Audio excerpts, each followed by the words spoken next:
sorry for starting a little bit late. We are having some technical glitches and we're trying to fix it up real quick and soon. So please, before we get into the program today, please, if you have any questions, if you have comments, whatever you want to say or do on the platform today, please send your questions to the comment section using the hashtag PeterObi on parallel facts, and we will take as many questions as possible today. While we are doing all we can to get him up on the platform, he is actually on the space right now, but we cannot see him. We're trying to sort that out on the background, but please bear with us. The next few minutes, hopefully, we'll get this sorted out and we'll have a space here. But meanwhile, guys, please share the space, retweet the space, let's get people into the building. Let the whole world know that Mr. PeterObi is live on space with us tonight, and it's going to be a citizen engagement with him. You have questions, whatever the questions is, please bring it up and we'll be asking them here today. Thank you so much, every one of you. I see we're over 2,700 of us on the platform right now. This space is being streamed also on YouTube in case you have people that are not on Twitter and on Facebook. We're streaming it on Facebook, YouTube, and across different channels right now. So please, the links will be out here up on the Jumbotron, so you can also share those links out for your family, friends, relatives that are not on Twitter. But we promise that today's space is going to be an intelligent one, an interesting one, and a jam-packed filled space with Mr. PeterObi today. Please, guys, bear with us while we bring him up. I think with me tonight, I have amazing Nigerians up here. Beautiful Nigerians are going to be co-moderating the space with us. Hopefully, you have a good time. Miss Gloria, if you can hear me, please, can you confirm your audio is clear? Yes, I can hear you fine. All right, please come in right now, please. Come in. All right, I think the connection is a little choppy. Hello, everybody, again, and welcome to yet another wonderful space with His Excellency PeterObi. This, as always, promises to be a very unique one, a very wonderful one. If you have not yet shared this space, what are you waiting for? Don't share. Don't eat this food alone now. Share it, share it. We're here to make impact, and we hope to do just that. And we need your help. Don't forget the hashtag PeterObi on parallel facts. We want to trend, we want to shake the globe so they know something hard is cooking here. The hashtag again is PeterObi on parallel facts. And we're not limited to X. Check us out on Instagram. We are at the Parallel Facts on Instagram. Spread the word. DM somebody right now. His Excellency is coming up. And whatever question it is you have, I see people already dropping questions. We appreciate you. Questions, comments, we want to see them in the comments box. Again, don't forget that very, very important hashtag, PeterObi on parallel facts. We thank you all so much.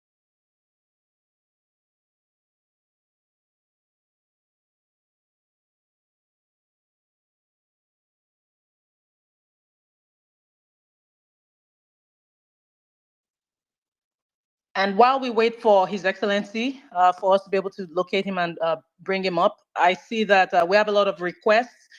We promise to attend to those requests. We see a lot of people waiting to have a chance to speak with His Excellency. We will definitely make that opportunity available for you all. And once His Excellency comes up, we will begin officially. So in the meantime, don't leave, It's going to be a very, very, very hot one, and we'll proceed in just a bit. Thank you all so much.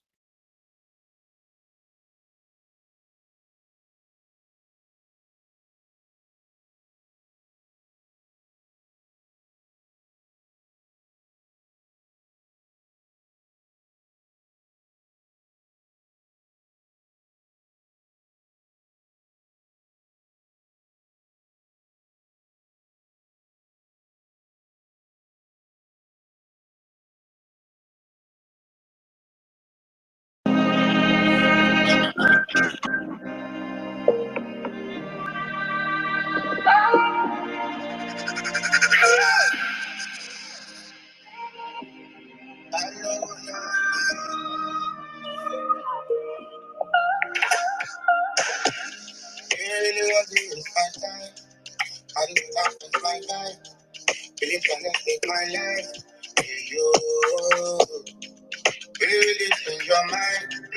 When I make you on my side, everything in my mind. You man, not die for the old.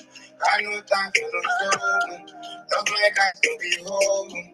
Got this speech on the trouble. Some OG no be OG. Some brothers no be homie. Don't know peace, you know. That's what life on the road. On time, I get no need. I'm outside, but I low key. How they go let me find no peace? You know peace, you know peace. One side, but they know the time. And you mean go lost, so I know peace, man. Only 45 is the way see, man. I blow pressure if you go see. I blow pressure if you go see. I blow pressure if you go see. I blow pressure if you go see. I blow pressure if you go see. Who's got the keys to the contest? Fully was fast free, vampire must to contest. Who's got the keys to the contest? Shoot anybody, I know get out, but I know them. Going really hard in our place. See the fine within I go chop fast. You boy in the city, I'm okay. Been a bad boy from the onset. Man, no time for the old. I no time for no solo. Love my guys to be home.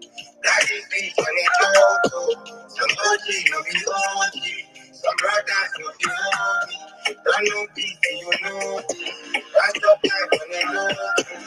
You want time but they no reach. I'm outside when I look in. How they go let me find no breeze. You know peace, you know peace. One side but they know it now. And they ain't gonna so I know it now. Only 45 is the way see now. I blow pressure if you don't think. I blow pressure if you don't think. I blow pressure if you don't think. I blow pressure if you don't think. I blow pressure if you don't think. Yo, you tripping.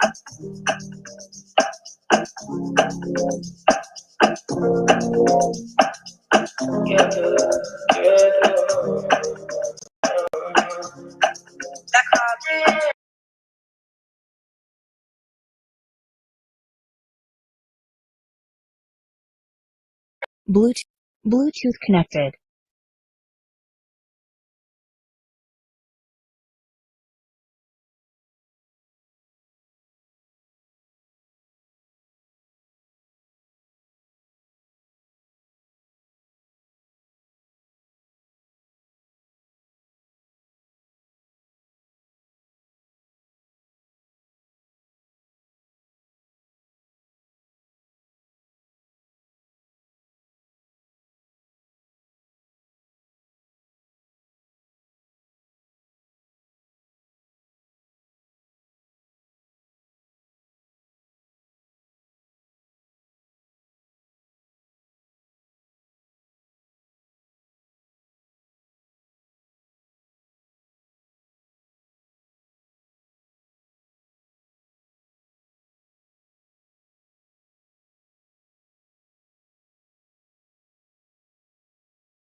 Stop drinking, babe. Take him out one day, it's me for leaving.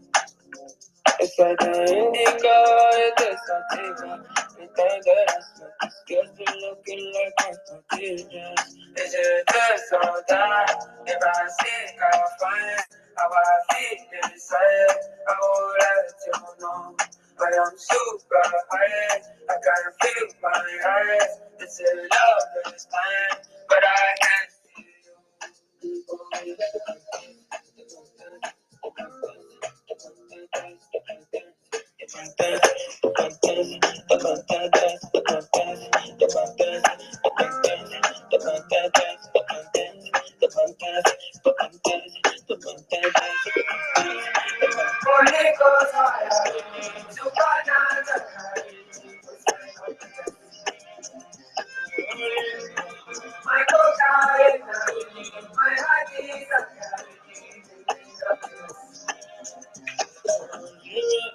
I know that as you give me this time, but it's like You're my true love, my neighbor. Give me happiness. All right, guys. We are still experiencing a technical glitch right now, so we don't know. Please, if you're on the platform and you can see Mr. PeterObi, please you could indicate. We are trying to see. Gloria, please can you mute your mic, please? All right, thank you very much. I'm getting interference. So please, guys, we're trying to make sure we bring him up. If you're requesting the mic, please, we will indulge everyone requesting the mic to please stop requesting for the mic. Everybody's gonna have a chance to come up. The request is too much right now, so we cannot see him. Please stop requesting for the mic. When the time comes in for people to come up and ask questions, we're going to allow everybody to request the mic. Please, we'll ask and plead with you guys to please cancel your requests. The requests are just too much, and his request is probably hiding somewhere we cannot see him. Please, if you're requesting for the mic, please cancel your request. Gloria, please take it up from here.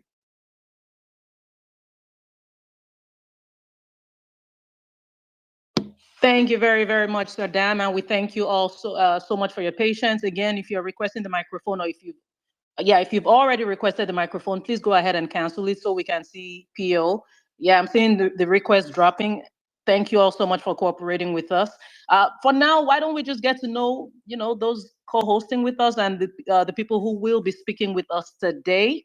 Let's start with my fellow co-host. Hey, Tosin. Hello, Gloria. Good evening. And Hey. it's going to be an amazing time with His Excellency PeterObi. And I kickstart this evening with a quote. It says, "Corruption is the enemy of development and of good governance. It must be get rid of. Both the government and the people at large must come together to achieve this national objective." And that is why we are here this evening to talk and to, ask one or two questions from His Excellency PeterObi and some other national issues of national interest. And on this note, I want to say welcome to everyone on this platform. You are welcome to Parallel Facts. Thank you very much, Tosin. Wonderfully said. Hey, Miss Pearls. Can you hear me, Miss Pearls? Miss Pearls with the sweet voice. Can you hear? Oh, oh goodness. Hold on, please. Let me see if I can unmute you all. Hold on. Oh boy. I think there's a technical glitch where it's sounding like everybody is muted. Can you hear me now? Are you unmuted now? Okay, fantastic. Sorry about that. I don't know what happened. Miss Pearls, can you unmute now? Okay, hello Gloria. I'm so excited to be here today. How are you doing, Gloria? I am very well, girl. Good to hear your voice again. I'm here. Always good to hear your voice go. I'm so excited to be here today. I've been looking forward to this space for the past 1 week, for the past 2 weeks actually, right? And it promises to be very intellectual, very interactive, and very entertaining. I see loads and loads of people here cut across Nigeria and all over the world. So I'm actually looking forward to hearing from His Excellency tonight. Yay! And so do we. Thank you so much, Miss Pearls. Mommy Bolanle is here as well. Mommy Bolanle, can you hear us? I can. Good evening, Gloria. Good evening, everybody. Oh my God, I'm so excited. I mean, it's going to be an amazing evening with His Excellency. Some of those burning questions that people want to ask him. I mean, I've seen some of the questions. I'm like, oh boy. But knowing PO, he's going to answer every question. And it's going to be trending for the rest of the night. But yes, I'm excited to be here. Thank you, Gloria. Thank you so much. And of course, the last session we broke the internet. This today promises to be the same. Guys, don't give up. Keep retweeting the space. #PeterObi on Parallel Facts. We're also on Facebook. We're also on YouTube. Yes, you can listen to us live on YouTube, on Facebook. We're Parallel Facts everywhere. On Instagram, it's the Parallel Facts. THE Parallel Facts. Well, meaning, are you ready? Yeah. Welcome to everybody. Thank you very much, Gloria. I literally can feel the excitement in your voice, and everybody that I've spoken. I'm personally excited. I believe it's going to be a great space. Yesterday I took out time to um, go through the thread that Parallel Fact had brought up to ask questions, and trust me, I saw questions that were like, obedience are ready. But the good thing is, today's space is not just about the obedience. If you saw His Excellency Peter Obi's tweet some days back, he said, "Dear Nigerians." So I urge you, don't just share it with your obedient friends alone.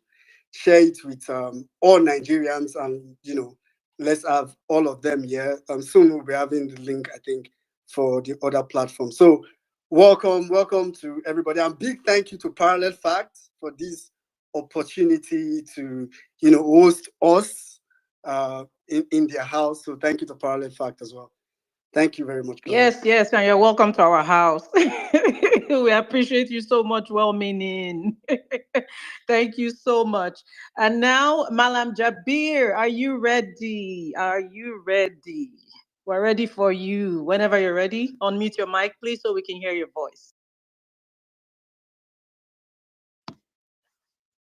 Okay, I guess you cannot hear me. Lamine, are you available to speak? Okay, I can't even. Okay, I can now. Hi, Gloria. Thank you so much for having me. Parallel Facts. I am thrilled to be here. I usually don't go to space that much again, but because Pio is coming here today, I came up early. So because I have some burning questions for him, just like every other Nigerians have questions to ask Pio. I'm happy to be part of this this space today, and I hope to have an exciting and interacting space with our dear Rock. I call him my Rock, my Excellency. I call him my Rock, my Excellency Peter Obi. Thank you so much, Parallel Facts. Thank you, Gloria.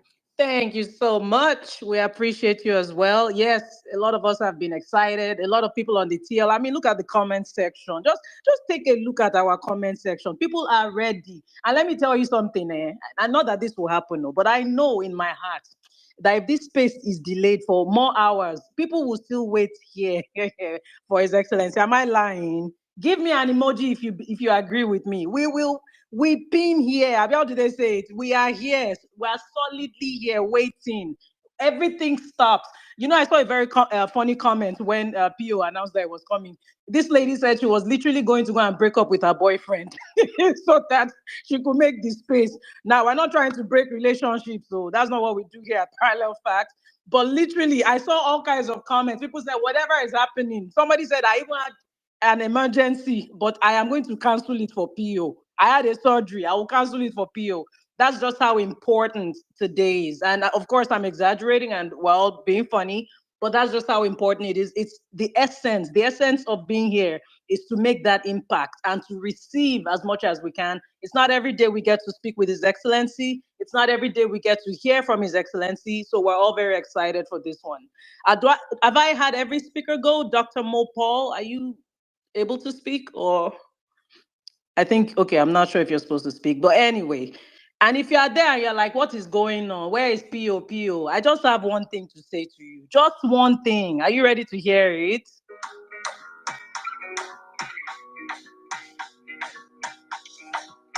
I think, okay. Yes, I'm able to speak. All right. Let's hear you. I just have one thing to say to you. Okay. Hold. Can you hear me? I think I can hear myself in your background. I mean, I like the sound of my voice, but okay, can we try it again? Yeah, I'm here. We're trying to hold on. Hear this voice if you recognize it. Hello. Yay! PO is. I think that they are blocking my phone, so let me use somebody else's phone and talk. They can never block. No blockade. No, they are. I'm telling you, there's something going wrong with my phone. So Wow. let me use somebody else's phone and talk. They can never block. Okay, sir. They are. I'm telling you, there's something going on. Okay, sir. Wow. Okay, sir. Okay, we'll give it a few minutes because I think there's some echo going on. But whenever Can you're you hear ready me for now? us, we can hear you clearly. Please drop an emoji if you can hear PO's voice. Drop an emoji if you can hear PO's voice. Wonderful. We can hear you, Your Excellency. Why don't I talk with the phone I'm using now and leave the one? Wow. This is, you see, we appreciate you, sir. I think we will use this phone you're on. Perhaps we can maybe get the handle changed temporarily to your name so that people can recognize that that's no problem. No, whatever it is. Whatever it is. Wow. Thank you. See, PO will always be transparent. We appreciate you sharing this information with us. We appreciate you. Saddam, whenever you're ready, we can officially start. And in the meantime, if you are there trying to block PO's phone,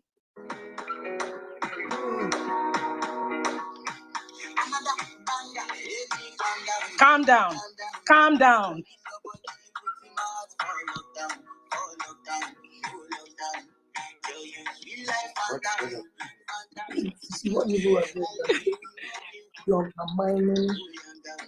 No. Whoa. Stop blocking. Stop blocking.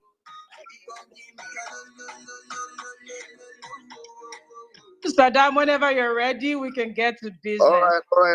Guys, thank you very much, Gloria. Thank you for holding it down so far, so good. It's good to hear from you, Your Excellency, Mr. PeterObi. Thank you so much for joining us. Ladies and gentlemen, you're welcome to the Parallel Facts Citizen Engagement with Mr. PeterObi live on the platform. It's unfortunate that we cannot get him up here and with his phone. We have tried for the past 40 minutes, 50 minutes trying to walk to the back end, and the same glitch system has also happened here again today. It's unfortunate, but we just have to improvise right about now. It's good that we can have him with Dr. Mo's phone. But meanwhile, guys, please share the space, retweet the space. Let me check. So I know if we can officially start this space. If we don't have up to 5,000 retweets, this space will not hold until we have done that. So please, guys, share the space, retweet the space. Let's get people into the conversation. Let them know that Mr. PeterObi is live on the Parallel Fact space. Unfortunately, we are still trying to see how we can get him in with his handle. And when we can, we will. But for now, he is here with us. Not physically, but in spirit. In spirit, he's here with us. So, Mr. PeterObi, if you can hear me, good evening, sir, from my side of the world. If you can hear me, sir, can you just confirm your audibility?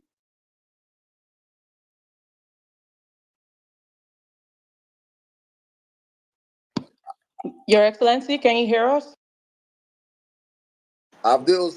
Hello, yes, I'm here. All right, sir. Good evening, sir. It's good to have you again on the Parallel Fact space. I think this should be your 4th edition and your first for the year. It's one of those things whereby we hold you in high regard because you're a man that have kept your words. Consecutively, you've always come out here to speak to Nigerians, to speak to the citizens, and engage them. And today's space is actually going to be a very interesting one because a whole lot of people have questions to ask you. I myself inclusive. It promises to be an entertaining one, and hopefully, please, sir, if you could make a tweet for us, let people know that yes, you're actually on the space, but you cannot join with your handle. It will go a long way also in getting more people into the conversation. But right now, I have amazing Nigerians from. Thank you, Saddam. Okay, you're welcome, sir. You have amazing Nigerians here with you. Let me start. Go on, sir, please. By very, very, very, very sincerely apologizing for the late start of this engagement. Since 6:45, I've been trying my 2 phones to be able to be part of this process, and it was impossible. Everybody around me here know how much we tried and all that. So sincerely apologize. I was actually going to apologize by 7 when we're about to start, on those who are supposed to be fasting, especially our Muslim brothers who are supposed to be breaking their fast and saying, this was earlier planned. I didn't want to apologize to anybody because they'll say, oh, yes. So I sincerely apologize. And I know I'm going to be apologizing about so many things today, but please bear with me. I assure you this interactive section is going to be one that we will be able to discuss as Nigerians, as brothers and sisters, on what concerns us. Thank you. Thank you very much, sir. It's good to hear from you. If you guys are excited to have Mr. PeterObi on the platform, please let's have some emojis for the man. It's not easy to be here with us. Let's at least appreciate the fact that he has been hustling for the past 45 minutes just to come up here, and it's unfortunate his line can't be here, but he's here with us through another person's phone. Sir, I'm just gonna open up the floor right now. Gloria, you want to say something? Please come in real quick, please. Yes, hi everybody. It's great to be here. My name is Gloria Ayo. You may have known me as Gloria Maduka during my time on radio and TV in Nigeria years ago. I am the head of broadcast at Parallel Facts. I also produce and host digital content with the aim of making impact throughout Africa. And I take pride in my Nigerian heritage. I hail from Delta and Ekiti states. And once again, I'm happy to be here with all of you and, of course, His Excellency Obi Nwanne.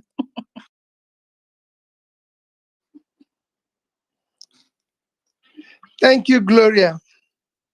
My pleasure, sir. I think I'll just give the our co-hosts, our moderators, just a minute each or 30 seconds each. Please just quickly introduce yourselves. And so that you know the people that are actually speaking to you, Nigerians of all walks of life across the country, different demographics. Tosin, please, you can come in right now. Okay, thank you, Emir Saddam. His Excellency, you're welcome to Parallel Facts. My name is Tosin Aribisala. I'm Editor-in-Chief, Parallel Facts. You're welcome, sir. Thank you, Tosin. All right, please, Pels, you can come in right now. Okay, good evening, Your Excellency, and good evening, everyone here. My name is Pels. I am a nursing practitioner and a PhD student. Good to have you here today, sir. Thank you. Mr. Ibrahim, please introduce yourself. We already know you. Bolande, please come in right now, please. Good evening, Your Excellency. My name is Bolanle Emiabata Anibaba. I hail from Lagos State, but I'm currently based here in the UK. I'm known in the movement as Mommy B. Thank you, my sister. Thank you. All right, thank you very much. Malam Jabir, if you can hear me, please unmute your mic and speak. Thank you. Good evening, sir. Good evening, everyone. My name is Malam Jabir. I'm speaking from Kaduna. Nice to have you here, sir. Thank you.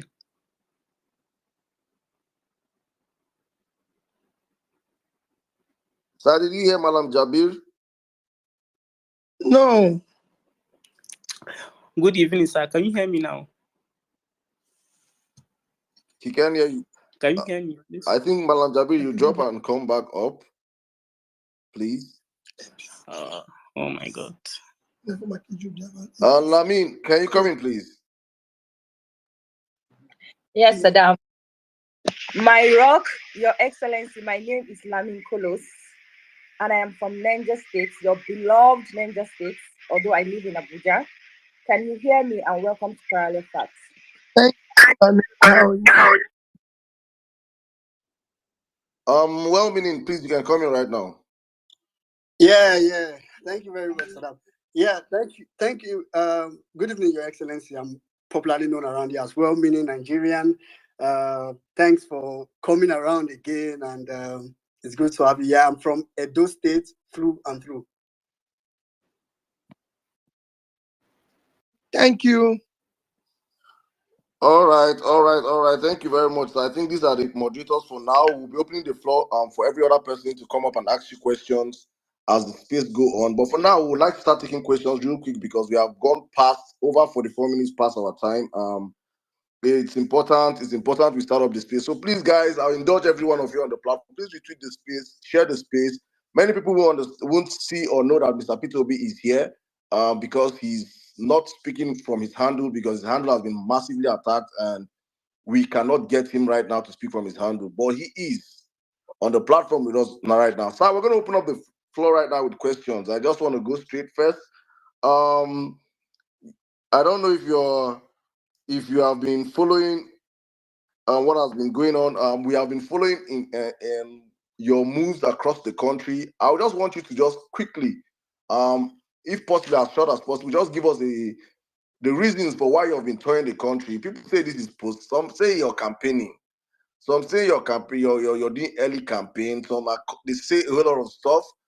We have read a whole lot of stuff, but we see you going across the country doing projects. It's very, very unusual actually for Nigerians to see politicians. So I would just like you to give us a very brief, recap of what you're doing, actually why you're doing what you're doing right now. Thank you. Well, thank you, Salam, for that intro. For me, politics and being part of building a better society is not only when you are in office. It's something you do in and out of office.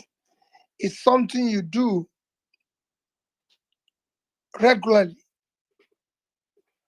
Unfortunately, we live in a country where politics is transactional, so it's for any election.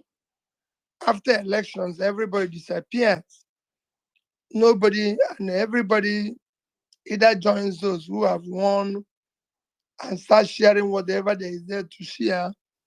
So doing something that is supposed to be a life, somebody who say is a politician or a public servant becomes something that is novel or is something that is unique. But this is how politicians live everywhere, all over the world. I'm not campaigning. There's no election. I'm not campaigning. I've been doing things like this before I got involved in politics. People know that, and those who are close to me know that I used to say it. I've even said it in one of the spaces that as governor, for example, that Saddam, when there was earthquake in Haiti, I went and took permission from the president. I went to Haiti. When I was in my private, call it private life, I visited so many places where there's problems. And I've been able to support so many things before I got involved in public life. And that is what I'm continuing to do. And in Nigeria, especially now, with all the difficulties that are all over the place, I found myself engaged and committed in going around, being able, like this fasting period, interacting with Muslim brothers, learning and everything. So that's basically what I'm doing. All right, thank you very much. I think that is clear. Let me come to you, Gloria, right now. Gloria, please, do you have a question for Mr. Pio? Please take it from here. Thank you very much, Saddam. Your Excellency, in the spirit of transparency, during our last space, I just want to first mention that you shared some personal challenges that you faced. And I want you to know, in case you didn't see it, your supporters expressed a lot of concern, and we hope you're faring much better physically and mentally.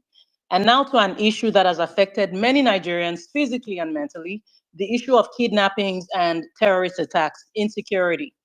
The country is being overwhelmed by these terrorists and kidnappers, and it doesn't look as if there's any political will to deal with them, unfortunately. These issues are disturbingly frequent, more frequent than expected, and they're affecting Nigerians on multiple levels. There was an imposition of substantial levies on farmers by terrorists to access their own lands, which severely impacts our agricultural sector, an area that you're extremely passionate about. we've also had kidnappings throughout Nigeria, abductions in the north, such as the mass abduction that recently happened in Borno at the IDP camp, and the recent kidnappings in Kaduna and Sokoto states. We're also approaching the anniversary of the Chibok schoolgirls abduction. And we did release a video just yesterday on Parallel Facts, highlighting that for 10 years now, we have had 10 major school kidnappings. Your Excellency, how do you assess the effectiveness of the measures currently in place to address these security challenges? And what is your take on whether or not ransom should be paid? Well, I've talked about insecurity severally, and I continue to say we can deal with it if we are determined to deal with it. We cannot allow non-state actors to take over the states. We either confront them head on. If we're at war, we know we're at war with them. If we can find partners, those who can even help us to solve it. That's why we're a country. Unfortunately, billions have been expended by government in terms of security votes of all forms and security budgets without achieving much. And then people have paid billions of ransoms without achieving much. So if you put all this together, you know that there must be something we're not doing well and needs to be tackled head on. If we are tackling head on, we would do a lot of work towards solving it. There's no way at this modern time, when I know the government authorities know where I, PeterObi, is at all time, because I've been told that, because I have a phone. That's what I was told. Now the same system can see somebody come with buses and carry 200 and something kids. These are not something you put in your pocket. These are not taking two people, 200 and something, carry them in buses, move them several kilometers away without anybody stopping them. But yet, if a normal Nigerian is traveling, you see checks all over the place. These people are not moved in the bush. You can even see some where they move them within 2 days. They have special uniforms and shoes to match them. And they are phoning and asking for ransom and no tracking system at this time and age. Something is happening and nobody knows. Same thing I keep saying about issue of oil theft. These are not things you put in your pocket. So this kidnapping, this organized criminality needs to be dismantled the same way we're talking about dismantling the criminality in Nigeria as a whole. It's not happening anywhere. Even in West African sub-region, not in Africa, it's only in Nigeria. And it cannot be stopped. Something is definitely not adding up. And we need to deal with it.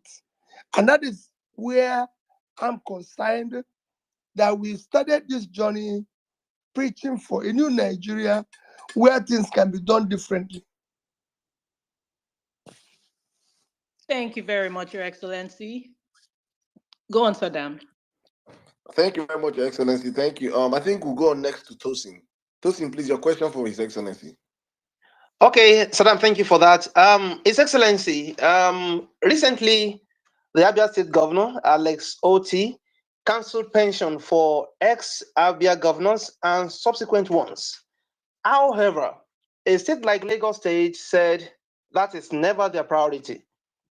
The question now is, if you were the president, would you have advocated this law for all states in Nigeria, especially considering the hardship that is ravaging the country? Thus, I've argued against this.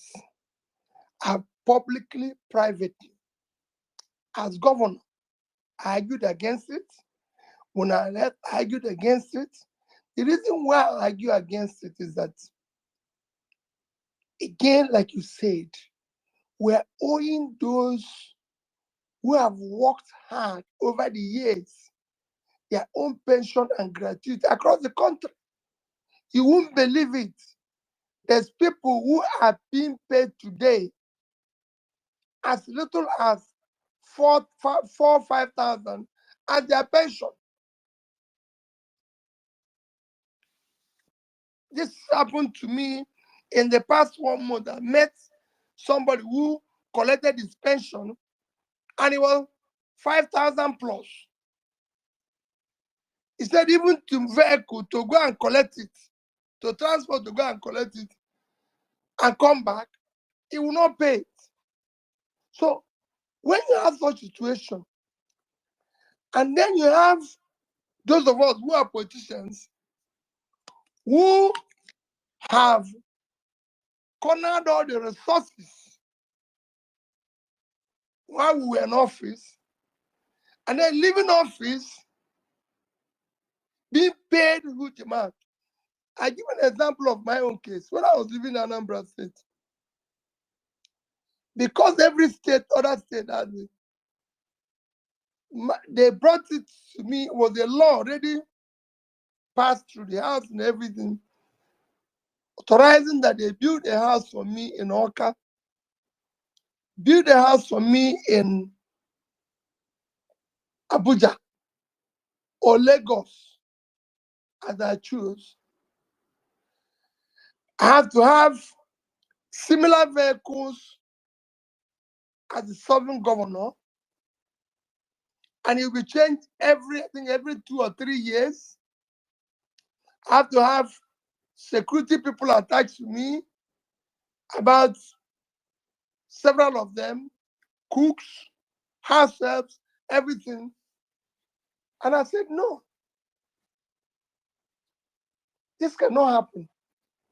Remember that I just cleared the gratuity and pension of everybody here. So forget this. It won't happen. My speaker then, or colleagues then, argued that since I'm saving money, I should take 10%. Let them pass a new law that says you take 10% of anything you save. I said, no, it won't happen. Then I was thinking that somebody will come after me and maybe save, since I saved $150 million and 30 billion naira, that somebody might come and save maybe $1 billion and say it's 10%, you will take 100 million. That was my thinking then. I didn't even know that the one I saved and not stay after I've left. So that was my thinking then. I must tell you the reasoning why I said no to that one. So I said no to it. The consequence is that till today, Anambra has not bought me a bottle of pure water, a sachet of pure water. And I don't think they're doing for other people. So for me, the way the country is today, I urge every state, and I will plead with every state to do same as Abia State did. Because most of these people where they're taken care of are already comfortable. In fact, they've already belonged to the 1% of Nigeria, because 1% of Nigerian citizens are controlling almost 75% of the wealth. So you need to Thanks. stop that. We appreciate that answer. Thank you so much, Your Excellency. Mommy Bolanle, are you ready for us? And while we get ready for her, please keep retweeting this space. Please keep retweeting hashtag PeterObi on Parallel Facts. We must be number one globally. We can do it. Go ahead, Mommy Bolanle. Your Excellency, thank you for your answers so far. Sir, recently we celebrated World Water Day. It's unfortunate that recent stats show that 185 million Nigerians don't have access to pipe-borne water. In fact, Hello? Your Excellency, can you hear me? Hello, I'm not hearing Oh, you. Lord. Oh, okay. Oh, Lord. Okay, I think a few people aren't able to hear you. I'm seeing that. But if you can hear Mommy Bolanle, please show an emoji. Let's show Can us an people hear emoji. me? If not, let me drop and come back. Please drop and come back. Let me Okay, I'll drop. just a brief one, please, guys. This space is massively being attacked. Unfortunately, I don't know people that don't want His Excellency to speak to Nigerians. So just in case the space crashes, we will have to come back again. It's the glitches here we're experiencing from here is crazy. We just have to see how far we can go. But please, guys, just know if the space go down, we'll be back up again. It's unfortunate what we are facing right now, but we have to see the end of this space. Thank you. And also, please, you can stream the space it's being streamed on YouTube and on Facebook. If you go on the Jumbotron right now, you can see the links to the YouTube and the Facebook. Please, for your family and friends that are not on Twitter, they can join this conversation across these two other platforms. All right, let me go back to you, Gloria. Thank you. Thank you so much, Sir Dam. And while we wait on Mommy Bolanle to come back up, let's see. Malam Jaber, are you ready? Yes, can you hear me, please? Your Excellency, can you hear Malam Jabir? Your Hello? Excellency? Your Excellency, can you hear us? If you can hear me, if anybody else can hear me, please let me see, indicate with an emoji. Okay, fantastic. Your Excellency, can you hear us? Oh, Your Excellency, can you hear me?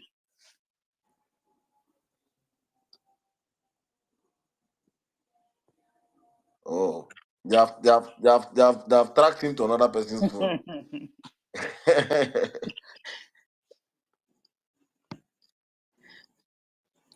Okay, we're gonna bring His Excellency back up, guys. This space is going to hold. Can you hear us, sir?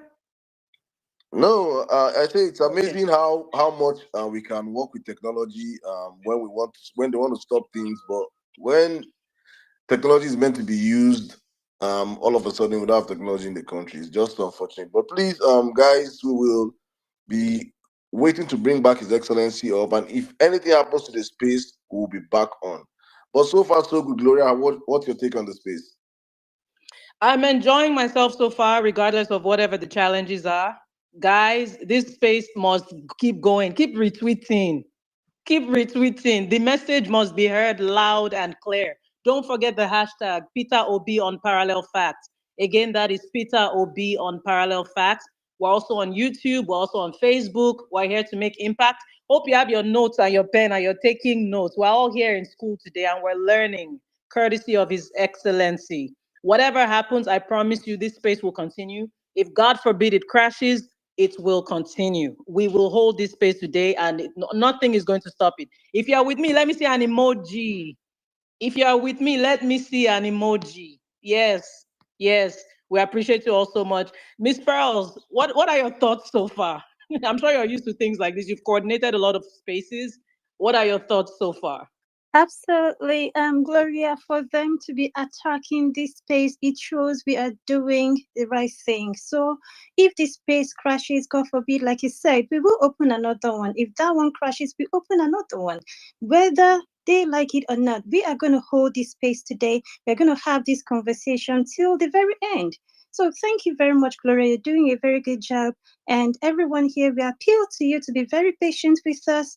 We will try as much as possible to bring His Excellency back up here for the conversation to continue. Thank you very much. Thank you so much, Miss Pearls. Thank you. We appreciate you so much. Well-meaning. I know I'm putting you on the spot very quickly. Well-meaning. No, Yes. So, what are your thoughts? What's going through your you're not mind? putting me on the spot. All right, thank you very much, Gloria. You know, a question just came to my mind, and I'm glad you called me. I'm like, I mean, and this question is pretty much for everybody. If you are part of the structure of criminality, Hello? don't you think okay, Peter, Yes. I'm here. Well-meaning. You can finish your thought, and then we'll have Pio. No, I'm just saying if you are part of the structure of criminality, think about it. Don't you think you don't want to hear Peter Obi speak? So it's understandable why they don't want this to happen. But truth is they can't stop it. It's unstoppable. Let me come in briefly, please, before bringing Mr. PeterObi. Guys, we have over, from my count, apart from those listening anonymously and other platforms, we have over 7,000 people on the platform, and this page have less than 1,000 likes and retweets. What's happening?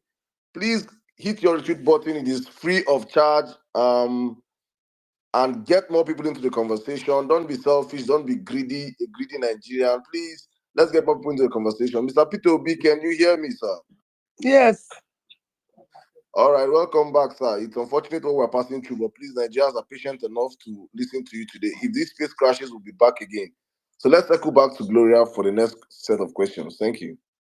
Thank you so much, Sir Dam. Malam Jabir, we'll take you again and see if Pio can hear you now. All right, can you hear me now, please? Yes. Good evening, Mr. Excellency. It is a pleasure to have you here with us. Sir, my name is Malam Jabir.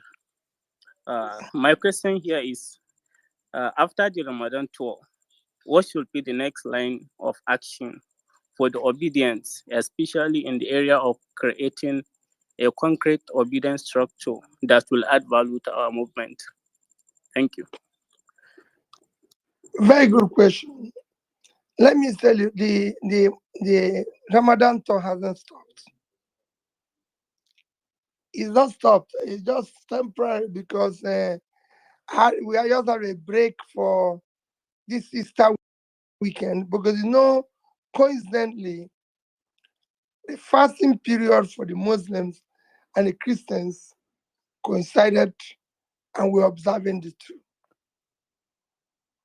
And this weekend, of course, is Easter. Like today is Good Friday for the Christians. So just this weekend, after this weekend, we'll continue our tour. So there'll still be a tour. On what you asked about the obedient movement, quite frankly, is something I did say during the election, after the election, that we are going to now form a proper movement that is properly articulated. And luckily, this is the allowed engagement globally, where you can have a group that has formed themselves into a bloc while being part of a party process. As you know, most people who are obedient are not even members of Labour Party. I can tell you that we have more people who are non-party members who believe in what we're doing. And that is why I always tell people, let's continue on our process. I was in a gathering today, and I was in church today. I would say that 70% of the people that greeted me don't even know what is called political party. So I agree with you. That is the issue where you're going to see what will be happening in the nearest future. That's where I'll leave it. We appreciate you, Your Excellency, and we look forward to seeing what you have cooking. We cannot wait to see it. Thank you so much. Mommy Bolanle, are you ready? I am. Oh my world. That was an event. Your Excellency, the question I wanted to ask was the world has recently celebrated World Water Day. but it presents us with a sobering data in relation to Nigeria, where it shows that there are over 185 million people who don't have access to pipe-borne water. In fact, Malam Jaber shared a sobering story of a community in Sokoto State that has to travel like 15 kilometers to Niger Republic, right, to get clean water. Also, sir, the questions come is also, I noted that you have been thinking boreholes whilst you have been doing your rounds around northern Nigeria. And I just wanted to ask, and I hope it didn't cost the 191 million that it costs that they have earmarked in the budget for each borehole. In fact, it reached 10 million. And the question itself is, what can we do? What can be done to increase access to pipe-borne water? Quite frankly, I'll go back to even when I was governor. First is that the law in Nigeria said is actually a law. Nigeria is a signatory to the global agreement that it is a crime for the state not to provide water. Nigeria is a signatory to it. You can go and check. So actually, not providing water, Nigeria as a state is committing an offense. However, when I was governor, we didn't have pipe-borne water in Anambra State, and I don't think it's still there today. The first thing I did was the schools, secondary schools. We made sure that every secondary school had a borehole. So I make sure that every secondary school had a generator because there's no power, and they had a bus. There's no other state that provided that.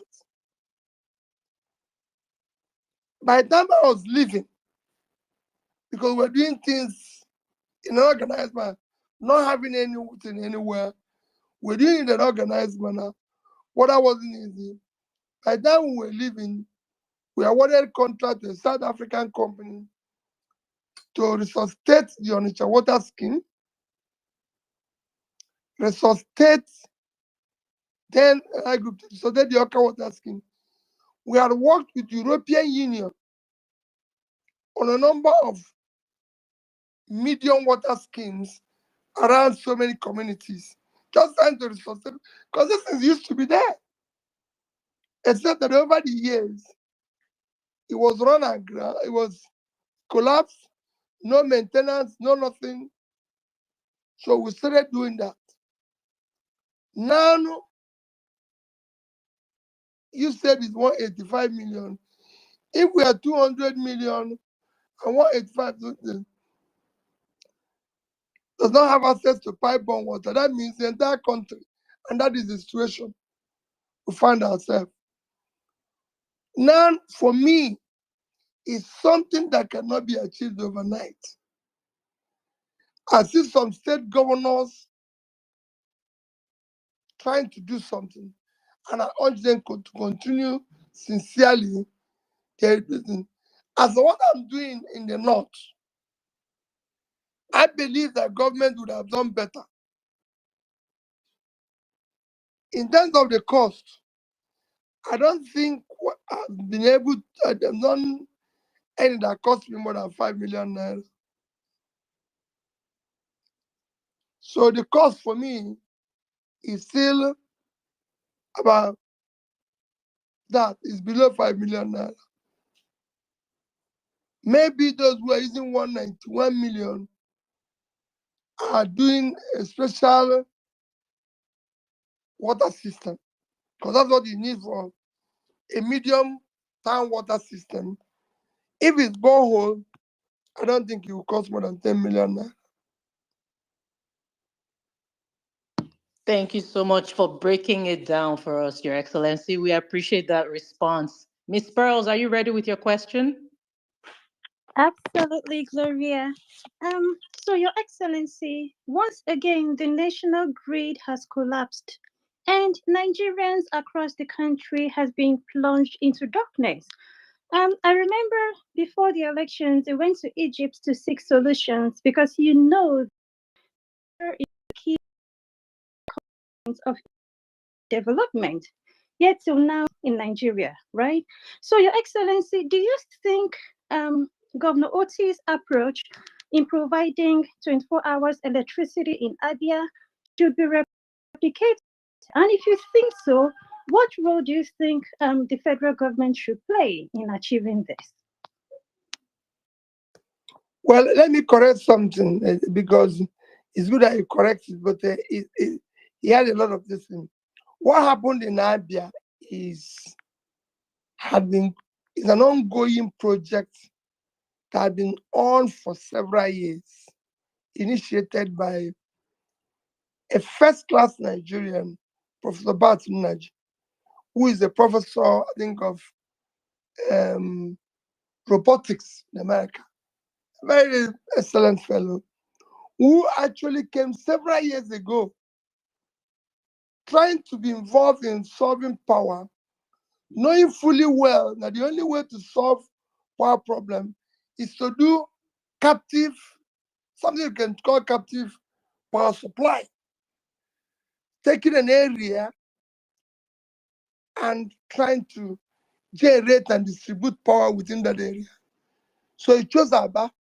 This was as far back as 2010 or thereabouts. I don't know, but I know it's been going on for years because I followed that project. Coincidentally, while Alex Oti was in the bank, in Diamond Bank, because Diamond Bank was the main lender to Professor Naji and his team. Oti, while he was CEO of Diamond Bank, helped to restructure that loan. That loan was before Oti joined the bank, and while Oti was there, he helped to restructure it. And again, when he became governor, he helped to accelerate it to come to his fruition. So now that facility is on. Yes, similar thing is what government needs to support. But overall, providing power is not rocket science. Countries after countries. Luckily, the countries that have been able to do massive improvement in power in the past 10 years are all developing countries. So it's a lesson. One is India, Vietnam, and Egypt. All these were countries that have similar trajectory as us. And all of them, within the past 10 years, you can go and follow do it, have been able to double or triple their power generation and distribution. And what they did can be replicated here with effortless ease. In fact, Egypt, as I talk, is not exporting power to Europe. They moved from about 20 to almost 50 when all they need is about 40,000. So it's something that is doable. The Nigeria cannot generate more than generate and distribute. Because at times people who are generating say they're generating more, but distribution is the P. This one is cannot generate and distribute more than 10,000 in the past 24 years of this student democracy, for me, is totally unacceptable. And hangs on the criminality called the Nigerian state today, which must be dismantled. And unless you get that situation, considering that power, like you said, is a very, very critical component of development. Thank you so much, Your Excellency. And there's one thing His Excellency will do. That one thing, if there's one thing he will ever do, is to keep it real, be transparent, and just tell us tell us as it is. We appreciate you giving us that very wonderful insight. Thank you so much. Well-meaning, are you ready? Yeah, yeah. Thank you very much, Gloria. Thank you very much, Your Excellency. I think I got talked when Mr. PeterObi said that the ball we fixed is worth 5 million. I don't think a lot of people heard that. It's worth around 5 million around, but now we have a budget of 193 million for a ball. I said that one is for mini tank. Mini water project, mini tank water project. So what we saw on the budget was ball. Let's just give them benefit of that. All right, sir. Thank you very much. So my question, I'm going to bring it home.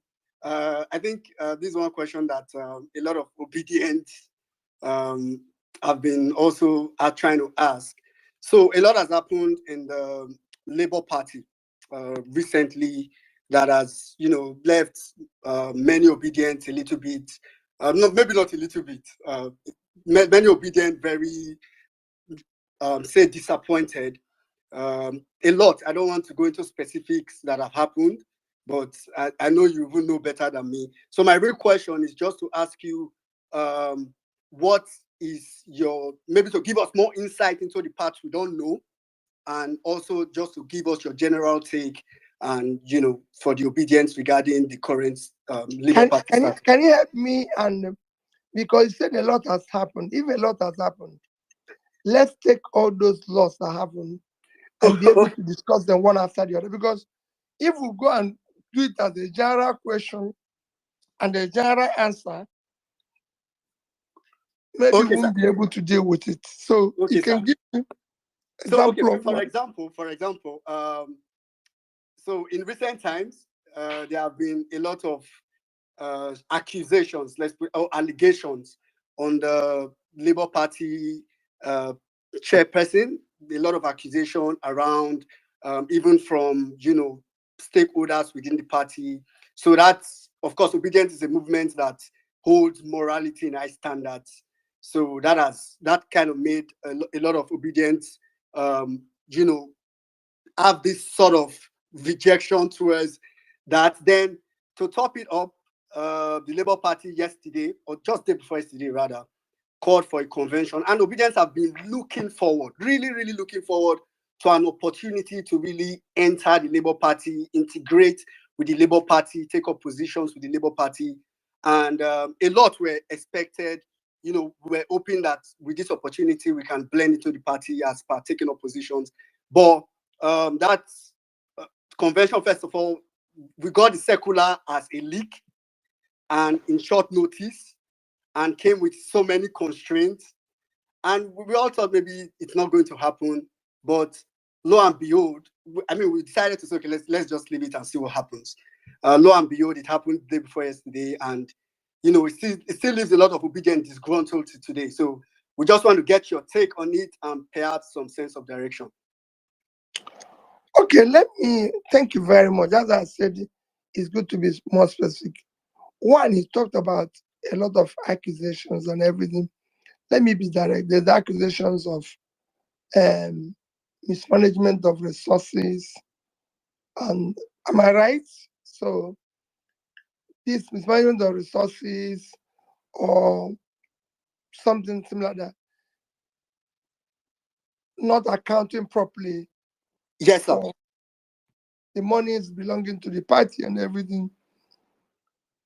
My brother, we have written a competent, qualified external auditor, requesting that it goes to audit the account of the party. And until that is established, I will make any comments on hearsay. However, I didn't close my ears to hearsay, but I want it to be verified. The similar thing is also happening within the campaign funding. Similar thing, including myself. And I'm also asking all those who, one way or the other, receive money during the campaign to account for it. If you're in a group, if you're in an organization, if you're in a clique, who help one way or the other, and you people raise money, whoever managed that resources or received it should account for it. The ones maybe I received, I will account properly, especially to those who gave me so. So I'm asking everybody, account for your own. Why, like I said in Lagos, I'm convinced that whoever mismanage the campaign money people gave us to use for purposes of the campaign and what we promised we'll do for Nigeria, even if we are not able in long run to know or he or she did not account for it, I'm sure he will not escape God's punishment, because you can't take public money. See, maintain. You can't take public money and go away with it. One day you must pay for it. You must get the punishment for it. So for the accounting, we're dealing with it until that is exhausted or come to the conclusion. I cannot say anything. On issue of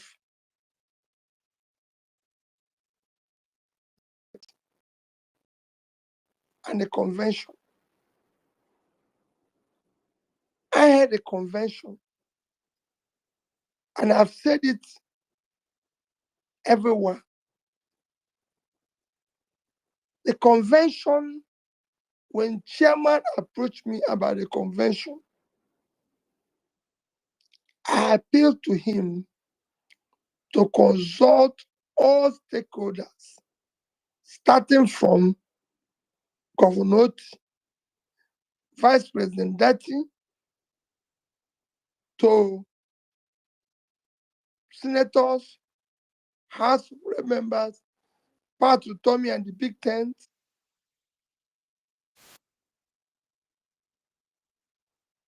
various groups have NLC, TUC is documented for us to have a properly organized convention starting from Congress. Because where we need to organize, actually at the grassroots, where we have issues. Let's go there and start. And I'll start organizing ourselves and organize the party properly. Somewhere along the line, so he was supposed to go and consult all these people, and we have a proper meeting, agree on positions, how it is going to be. But as you know, while the presidential candidate, I'm not a party chairman, and I'm not a member of NWC. When I came back and heard that, I traveled for one day, came back and heard that the party convention is going to be in Omaya. Again, I visited and discussed that with my brother, Governor Oti, who said he's listening to me and what I said. And he thinks it's a proper thing. I met the senators, I met the House of Rep people, I met the gubernatorial candidates, and some of the key holders, stakeholders, sorry, and discussed these issues with them. However, somewhere along the line, the NWC insisted they will go on with what they've planned and what they want to do. And they shifted the venue when it's no longer being hosted in Abia. I didn't attend because for me, we need to do more work, more consultation, more discussions before the convention. Thank you. So that's why I didn't attend. And that's the only sign I can show. Some people have said, oh, you would have granted press conference, you would have said this and everything. And I said to them, unless you have not followed my politics, I didn't promise Nigeria. Just like when I went into Abga, we had problems in Abga. And I always tell Anambra people, I didn't promise you people I'm going to change Abga as a party. I promise you people I'm going to change Anambra State. Now when I came, Anambra was home for all. I changed it to Light of the Nation and went to become number one from number 20-something in education, number one in health, number one. This is what I promised. We promised to build a new Nigeria. We didn't promise to build a new Labour Party. But that I think we will build because it's important. It's all part of it. But people think, oh, I would have been in the market shouting and all that. No. In my position as a leader is to consult and continue to plead with people. Let's do the right thing. Let's do the right thing. It's not for me to be in the marketplace because I have access and I'm talking to the right people. Even now that the convention supposedly have come and gone, I believe that is actually the beginning of the talk. And we're going to get it right. Because we cannot do wrong things, especially for those of us who are saying we want to change the system. There's also some of us, because what is happening now is that there's also some of us who, for me, all these are just a distraction they're trying to bring in our group now. There's also some of us who I cannot completely say, very few, very tiny, that are part of what we are doing. Our engagement is about Nigeria.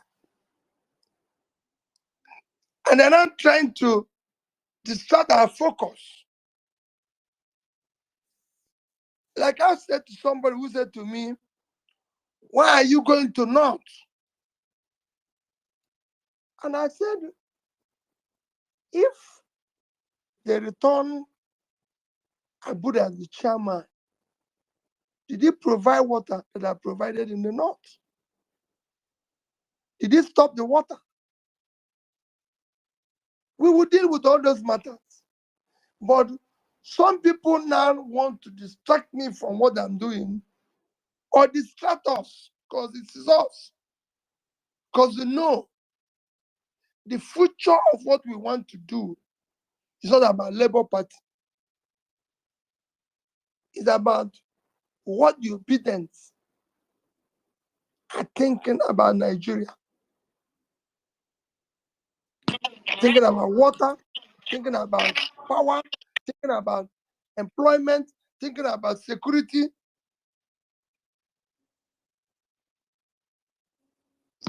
That is what we should remain on. The other matter we will deal with. Some are saying, "Oh, if we cannot deal with party, how can we govern Nigeria? If you cannot resolve party, if you cannot resolve this, it shows that this thing, in fact, you're not serious." I said to them, we were somewhere when we cannot change them, we changed ourselves. We didn't start with labor. So we will try to change them. Go and read, I'm a Christian. And I said to them, Jesus said when you go into a town, trying to change them, preach them, stay with them, fast with them. If in the end you cannot change them, you come out and watch even the sand that is on your shoe and say, I'm leaving you people. He didn't say go there and die with them. We will try to change them. And I can tell you, I'm doing spirited effort to change them, but we are not going to die with them. We're going to change them. But let nobody think that will not stop what we set out to do. What we set out to do, we must continue. And that's where I am. Thank you. All right, thank you very much, sir. Gloria, just a second, please. Thank you, guys. Please, in case you're just joining us, you're listening to the voice of Mr. PeterObi, His Excellency, the former governor of Anambra State and the Labour Party and presidential candidate. He's live with us on the platform. Please, this space is brought to you courtesy of Parallel Facts Media, the fastest growing online mainstream media, strictly for facts-based news. Please, you can follow us on Instagram at the Parallel Facts, on YouTube channel at Parallel Facts, on Facebook at Parallel Facts, and also on our handle here on Twitter. We keep having these spaces engaging His Excellency and other well-meaning Nigerians in due time. So please, you can share the space, you can like the space, you can retweet the space. We're having an interesting conversation here. I am enjoying every bit of it. So please, we see all your questions. We'll be bringing up questions from the all the questions I've been asking here so far are questions collated from Nigerians that asked their questions. But we'll be bringing up questions from the comment section in the next couple of questions coming up. But Gloria, I don't know who's going to ask next. Back to you, please. Thank you so much, Saddam. Lamine, are you ready for us with your question? Hi, Gloria. Yes, I was born ready for today. Thank you, Your Excellency, for being part of this very engaging conversation, and thank you for joining us on Parallel Facts. My question goes thus: what's your relation? I really would like to know what your relationship is with the LP legislators. I mean, in House of Rep and Senate, because I have observed that since they won the election under the wing of Labour Party, they've not sponsored any bill. We don't see them speaking against the misgiving happening in the legislature or even in the country as a whole. And they won an election under your wing. And to be honest, it's quite disappointing that nothing really is coming from their own end and they're not engaging. So that's my question for you. My dear, like I said, what we're doing is a process, an ongoing process. And I agree with you. I'm very close to them. Earlier I said I I interacted with them over this party issue. I met with the senators, even though 3 was not around. I met with 5. I met with House of Representative members. Out of 36 of them, I think I met 30 of them. So I'm quite close to them. I do get on with them very well. In fact, I'm going to Thanksgiving of one of them tomorrow. So I do get on well with them. I don't have any issue with them. And quite frankly, I enjoy their relationship, their respect, as well as or not. But what you continue to do when you are bringing a change is to continue to preach. Just like you did now, I'm preaching and appealing to them. It is not an easy thing. You know, when you're bringing change, it is not easy because you have for enemy all those who live off the old order and they're not sure whether you succeed. And transferring people from old order to new one. So I'm talking to them. They're beginning, they do little things. Some of them are operating under difficult circumstances. They aren't even allowing them to do anything. Because when you are in these houses, you can raise your hand and nobody will ask you question. Sorry, nobody will ask you to speak. So, and as you're talking now, it's good when I listen to you. Whenever I have opportunity of meeting them, I'll tell them the same thing. People are not happy with you people. People are not happy with this and everything. And then going forward, we will now start looking also, how do we get more robust, committed people to be elected.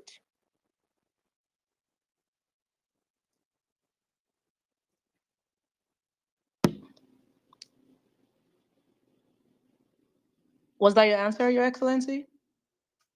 Yes, we're just trying to, we'll continue to engage them. Thank you so much, Your Excellency. We appreciate that. And we want to emphasize that this space is not just an obedient space. We welcome everyone.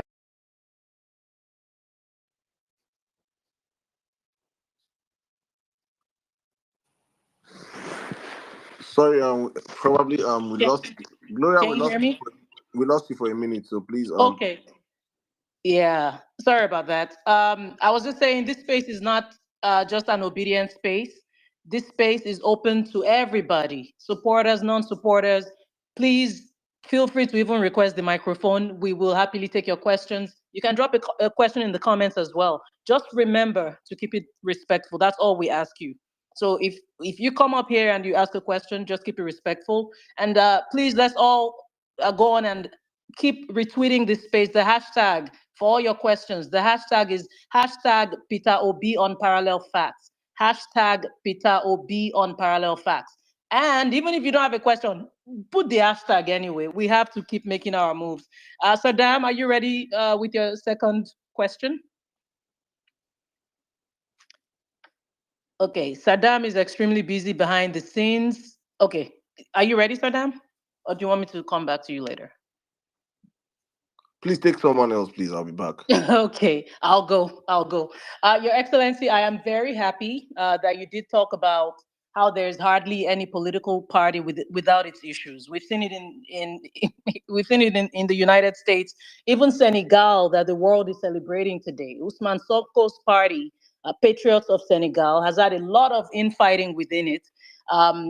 And they were still able, regardless of that, to make history by electing the youngest democratic president in Africa's political history, Bassirou Diomaye Faye. This is proof of the power of the people's voices. We've not heard of reports of controversies or instances of bribery during this win for Faye. And you have consistently expressed your belief that Nigeria is salvageable, contrary to what some may think. And this was evidenced in your challenge of the elections last year, even up to the Supreme Court level. Now, given Senegal's example, do you believe that Nigeria has the potential for similar transformation and renewal? And what lessons can Nigeria draw from this experience and even Africa as a whole, Your Excellency? Well, very easily for what happened in Senegal, it's a very simple thing. It showed the power of the people. The people must resist. The people are the ones suffering. Those who manipulated or who manipulated, and who are still manipulating the Nigerian situation today are not the ones suffering. When we say that 185 million Nigerians does not have access to pipe-borne water, the politicians don't belong to that 185 million. And these politicians are talking, it's not up to 5 million. So they are, if you say today, Nigeria is 200 million, no, we're more than 200 million.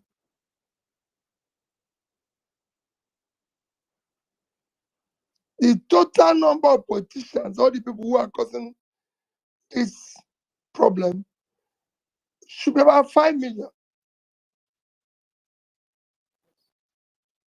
About 5 million. So you're talking about 0.25%, 0.025% of the population. It's not even up to 5% of the population.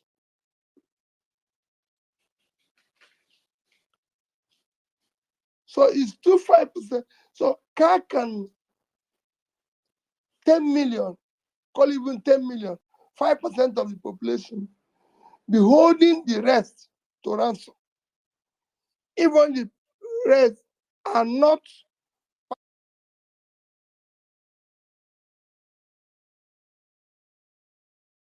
That's what happened in Senegal. The people say no. It is not Sonko or the elected president that said no. It is the people. Because it's the people that are suffering. Today, Nigerians are borrowing money to eat. This I'm talking about those who have jobs. They're borrowing money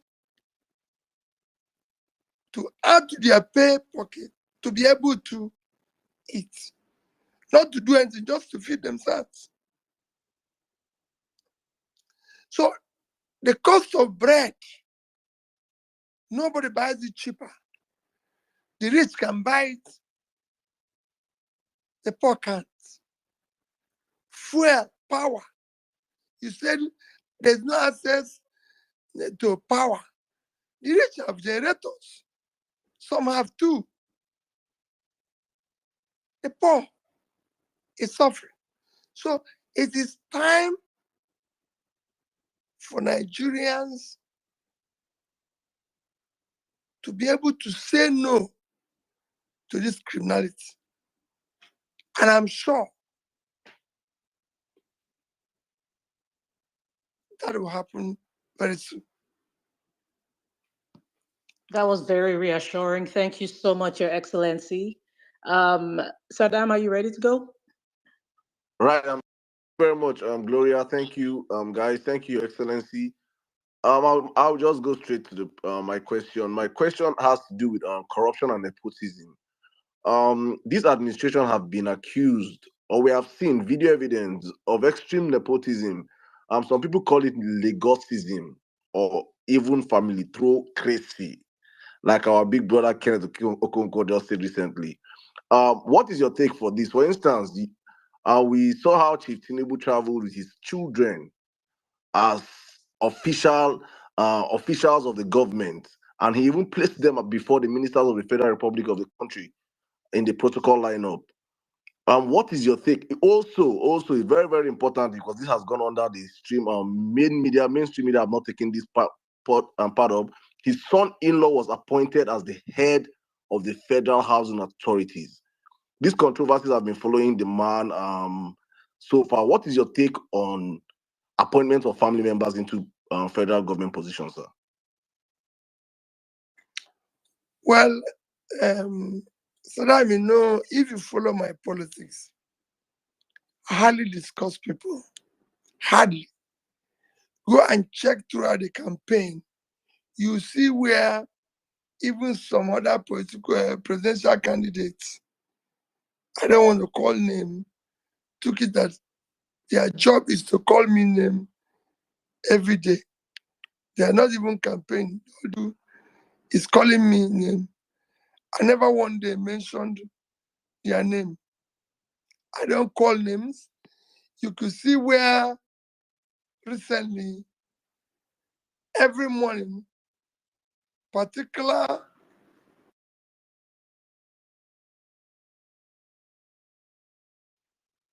if I tweet that, oh, my wife did not wake up, slept late today, they will reply me. Their job is just me. I don't, because I don't believe in it. But I can tell you, Saddam, hello? I can hear you, sir. Go on, please. Okay. I can tell you, Saddam, all you mentioned is wrong. It is part of what we need to change today, because we can't go on with such thing. It shouldn't be. This is a country, it is not a family business. And I must be treated with respect and dignity requires. That's where I see it. An appointment should be done based on competence, based on capacity and everything, and shouldn't be seen to reflect things you mentioned. And that is what I can tell anybody, and I keep saying it. I challenge anybody to go where I served, and you won't see such. However, that is the component of what we're going to do in the new Nigeria. Thank you very much, sir. Gloria, back to you. Thank you, Saddam. Tosin, are you ready with your question? Yes, thank you, Gloria. His Excellency, my question revolves around the Binance executives accused of financing terrorism in Nigeria. The federal government told Nigerians that one of them mysteriously escaped from a well-secured prison in Nigeria, and some have described this as an indictment on our security. Your Excellency, please, what's your take? Well, again, you have actually answered it. Is an indictment on our security system. But I'm even wondering how a non-Nigeria was able to leave Nigeria. There's been a lot of speculations of how he left, which to me is very, very, very worrisome, because there's so many Nigerians who are held in similar captivity who couldn't even escape. So I wonder how the foreigner was able to do it. That's just my comment. And these are things we must. If a foreigner comes here and commits a crime, just like they do with Nigerians all over the world, we should be able to say our country is not a place where criminality should be allowed to thrive. Nigerians who committed crime all over the world are held and punished properly. Similar things should happen to foreigners who are coming here and going against our rules and regulations, committing acts of crime. In fact, the law should be more stringent on them to show that we cannot be taken for granted.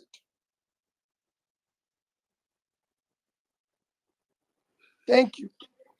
Thank you very much, Your Excellency. Guys, we're well over 9,000 people tuned in, and we need more retweets. Go on and retweet the space. Go on and put that hashtag out there, PeterObi on Parallel Facts. Mommy Bolanle, are you ready? Yes, I am. Your Excellency, before I ask the question, to give some context, there is a report that was recently launched here in the UK by PSG UK. They work in Nigeria on insecurity and education in Nigeria, the context and challenges. I would like to send that to you, sir, because it gives really good information, data, and solutions. And I wonder if you let me know via Saddam how you want me to send it. Right. My question itself. I'll be very glad to have it.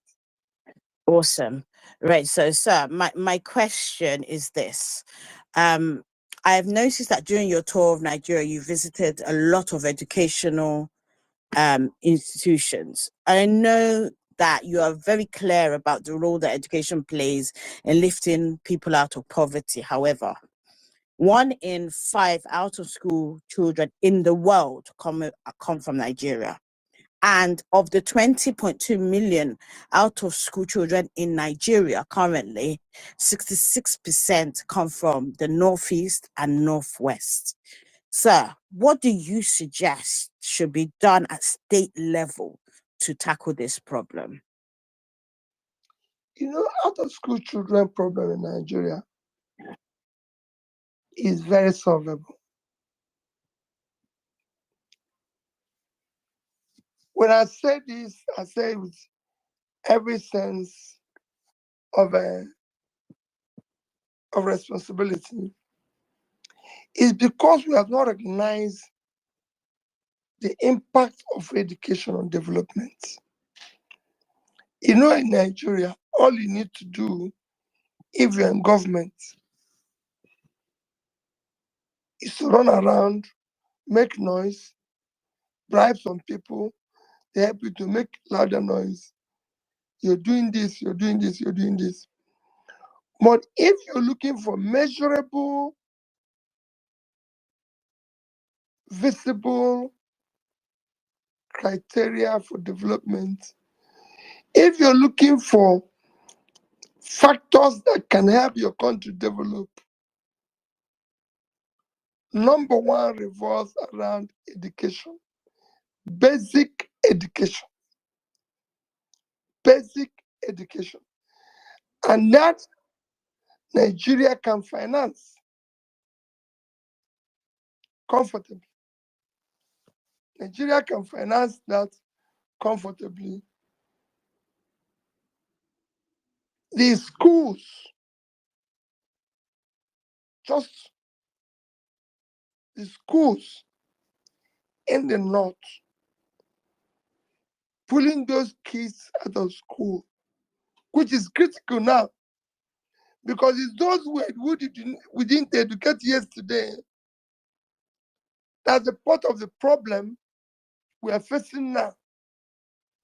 Those who didn't pull out of poverty yesterday is part of the problem we are facing now. So educating the young ones have now become critical. Especially as you've seen studies after studies showing that the more educated the country is, the better the development. There's no reason why we should not throw all these billions we're wasting in doing things we shouldn't be doing into education. Nigeria today is wasting several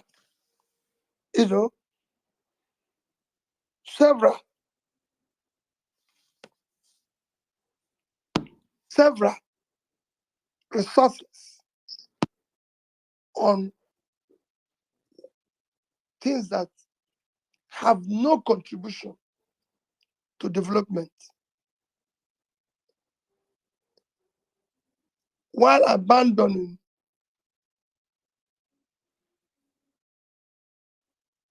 education, abandoning pulling people out of poverty, which is education, abandoning health, which is education. So we need to do more. We have the resources to deal with that issue.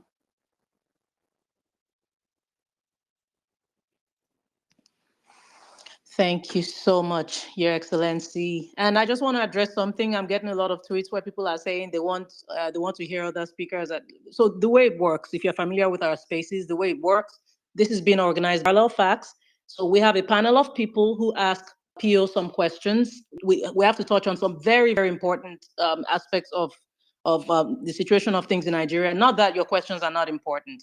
And then after we do that, we bring people up and then they ask questions. And then we're done asking questions. Okay? I promise you, I know we're all eager to speak with PO. We will speak with him. I promise you. Okay? Thank you so much for your patience. All right, Malam Jabir, are you ready? Yeah, can you hear me? I can hear you. Can you hear me? Can you hear me, please? Can you hear Malam Jabir? Yes.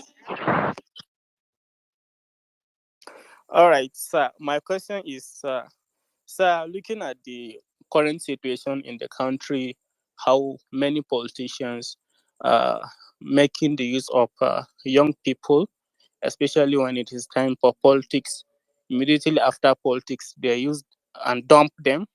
So, sir, how do you intend to mentor the next generation of obedient leaders? Do you intend to write a book or what the obedient ideal are, or do you have any plan for that? Because we cannot be going like this. We need something that will be guiding us.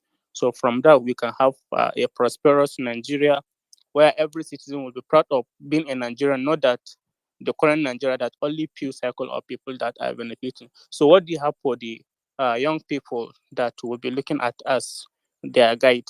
Thank you. Well, my take is very simple. It isn't about writing a book or about doing this. That's exactly what we're doing today.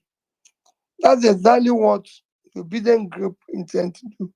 To be able to actually, and that's why we need to organize ourselves properly, to be able to actually start what we can call citizens engagement, especially a young age, to educate them on the need to know that they will be the biggest loser if the situation continues as it is today. Because those of us who are doing whatever we're doing today are on our way out. Those who are going to lose are you people. If you look at some of the bonds we're issuing today, the monies we're borrowing, they are payable in 2036, 2040, 2045, 2050. We're not going to be there. You are the ones who are going to pay it. So the earlier you stop us, the earlier you do what is necessary to ensure that we have a better leadership than we have today in Nigeria. And I'm not saying any particular government, but have people who, I'm not saying any particular person, have people who overall are doing the right thing. The country today has a vehicle And that is what you're seeing, whether it's in government, in various political parties. So the nation as a whole, as a country today, as a vehicle, is being driven by drivers that have since passed their destination. And you know, when somebody passes his destination, all you'll be trying to do is to drive the whole thing back to where it is. So you people should be able to say no. That's what the Senegalese need. Because you're going to be the greatest loser. Thank you. Thank you so much. Thank you so much, Pio, for that beautiful answer. Again, the hashtag is PeterObi on Parallel Facts. Again, that hashtag is PeterObi on Parallel Facts. Are you ready with your question? Absolutely. Thank you very much, Excellency, for your intellectual responses to the questions here. There has been serious propaganda on collapse of the dollars against the naira, and the government expects Nigerians to celebrate naira selling at about 1,500 to $1 has not actually in any shape or form affected the extremely high prices of commodities, especially food in Nigeria. So, Your Excellency, with your vast knowledge on economy, is it really worth celebrating the dollars at 1,500 to $1? And why do you think the drop in dollars hasn't affected the price of commodities in Nigeria? Well, we need to wait and see what I mentioned before when they started what they're doing. I brought the dollar exchange rate where naira becomes stronger. It's a simple thing. What the CBN did was to mop up the naira in the system, increase, of course, the interest rates, which in turn affected the liquidity. Without liquidity in the system, banks are not borrowing money. So there's no naira to be able to borrow and buy dollars. It's just that simple. However, the consequence is that the manufacturers, the real sector, cannot borrow money at the rate where it is now, rate of over 30, 40, some are charging now as well as 40%. So nobody can borrow money today at 30, 40% and do business with it and be able to pay back. And again, the price of goods can't come down because what you've done simply is that you've said, okay, I'm going to remove liquidity in the system because I'm going to control inflation and control brings rate of exchange down, but have a high interest cost, which manufacturers now are going to pass on to the people because they're not going to absorb it. And the consequence of no naira availability is that people, there's now no purchasing power available. So they can't even buy the goods. So there's a lot happening that I believe down the line, this is me, it might actually be worse than what we are trying to prevent, because companies are going to collapse. More people will lose their job, because the borrowing cost today is high.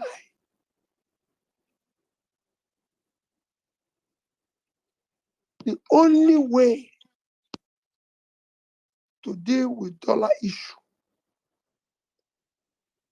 is to find ways of increasing supply.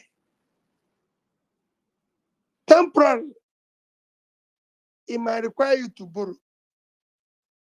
Borrow and finance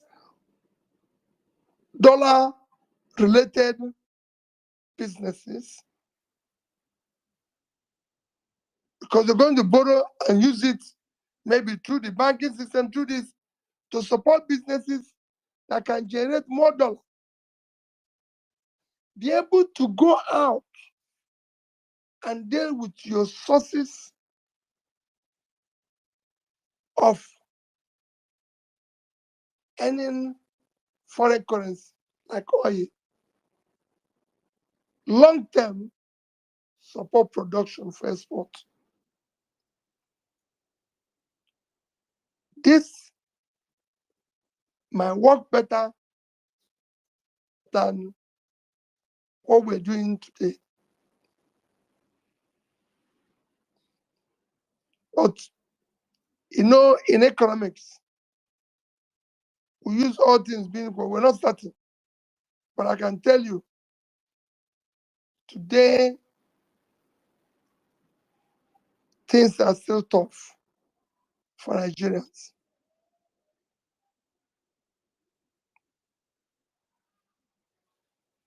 Thank you so much. We love when you break it down, especially with your economic background and prowess. So that was extremely helpful. Thank you so much, Your Excellency.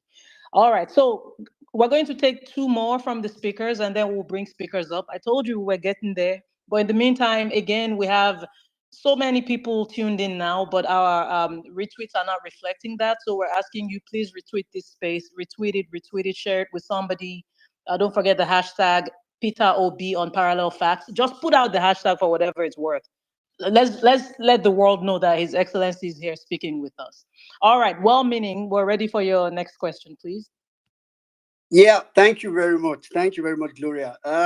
Thank you very much, Mr. PeterObi. Earlier you said that, there are two people that their job is to call you every morning on Twitter. I think I know those two people. I probably will know more. It's what happens when people are becoming president at 44, why some people are pretty jobless on Twitter. It's understandable. My next question, again, is going to be bringing it home. I'm glad you've talked about long-term plans, the obedient movement, structuring the movement. You've also talked about, having to try to change Labour Party, and you will use a biblical reference. So pretty much my next question is, in the immediate short term, if you have like some specific things that you would want, because we want, some form of direction immediate that you would want the obedient to do. Take, for example, you have been touring the country, especially in the north, drilling boreholes, for example. If, for example, that's something you want to say, okay, obedience, these are the kind of things I want you to join me in to do this kind of project on your own and all that, or any other thing, just generally, an opportunity to call on obedience to join you, to do whatever you're doing or what you want them to do and give some sense of direction. Thank you, sir. Well, like I said before, first that we need to organize ourselves. I wouldn't want them to commit them on saying, even come and do this or raise money and do this. Because quite frankly, there's a lot of learning and the experience we had with our last outing.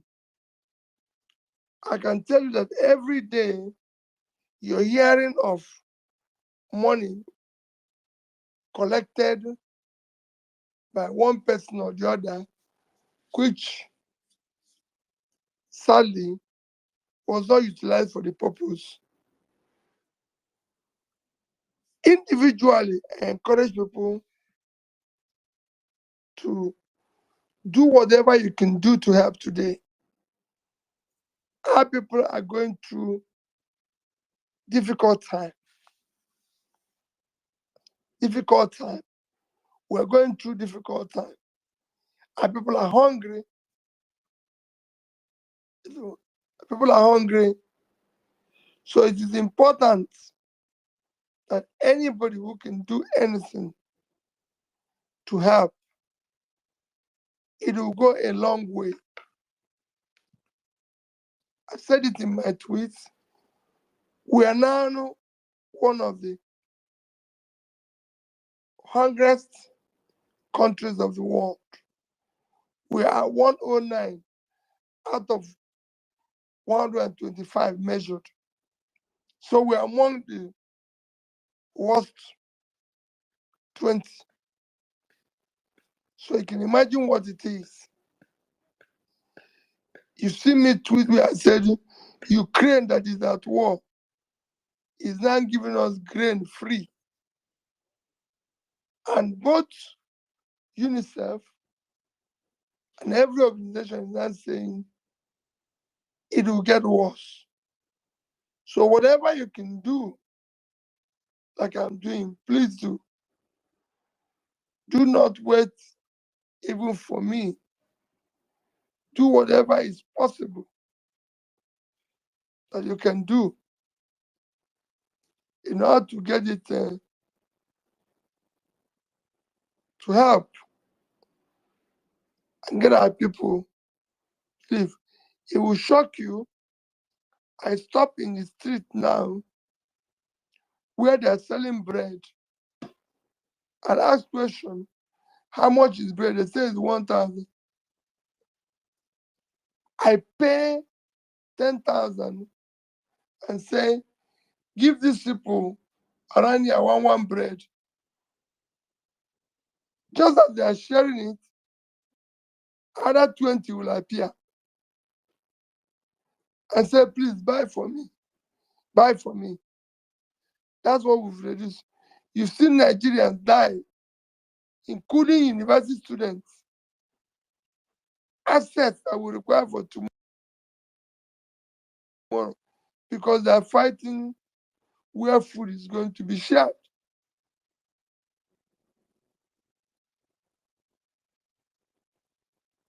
So whatever you can do to help individually, do. Collectively, when we organize ourselves, we will be able to contribute money that will be accountable for a purpose. Thank you. Thank you very much, Your Excellency. Lamine, are you ready with your question, please? So we can start bringing up speakers. Yeah. Awesome. I am ready. Thank you again, Your Excellency, for your patience, for being engaging, and your perseverance. Thank you so much. Okay, this question is quite controversial, but I mean, what are your thoughts on people supporting opposition candidates when there are, credible, obedient candidates in LP contesting for positions?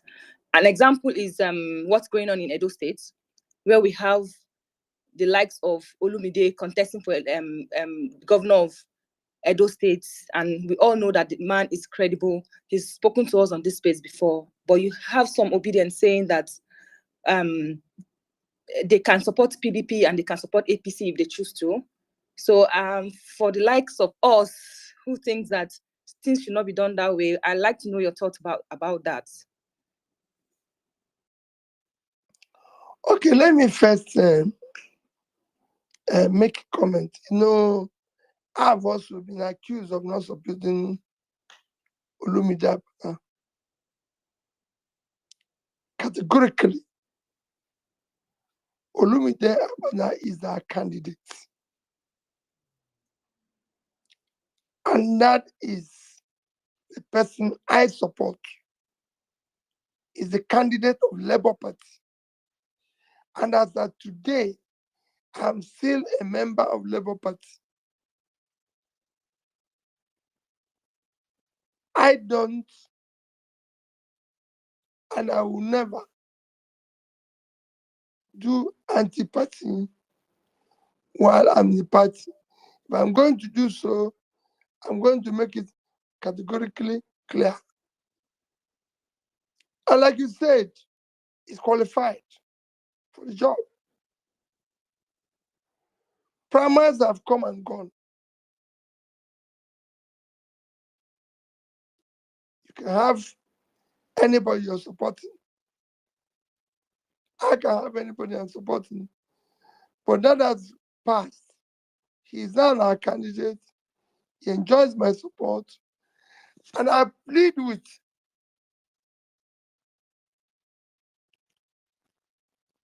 our own people to do the same. You know, like I mentioned before, that not all ObiDients are Labour Party members. Labour Party, we must support him. Those who believe in what we're doing, I urge them to support him. And in the coming days, we will campaign. So it's not saying, when people say they can support anybody they like, well, I want them to give us convincing reason why they're doing what they're doing.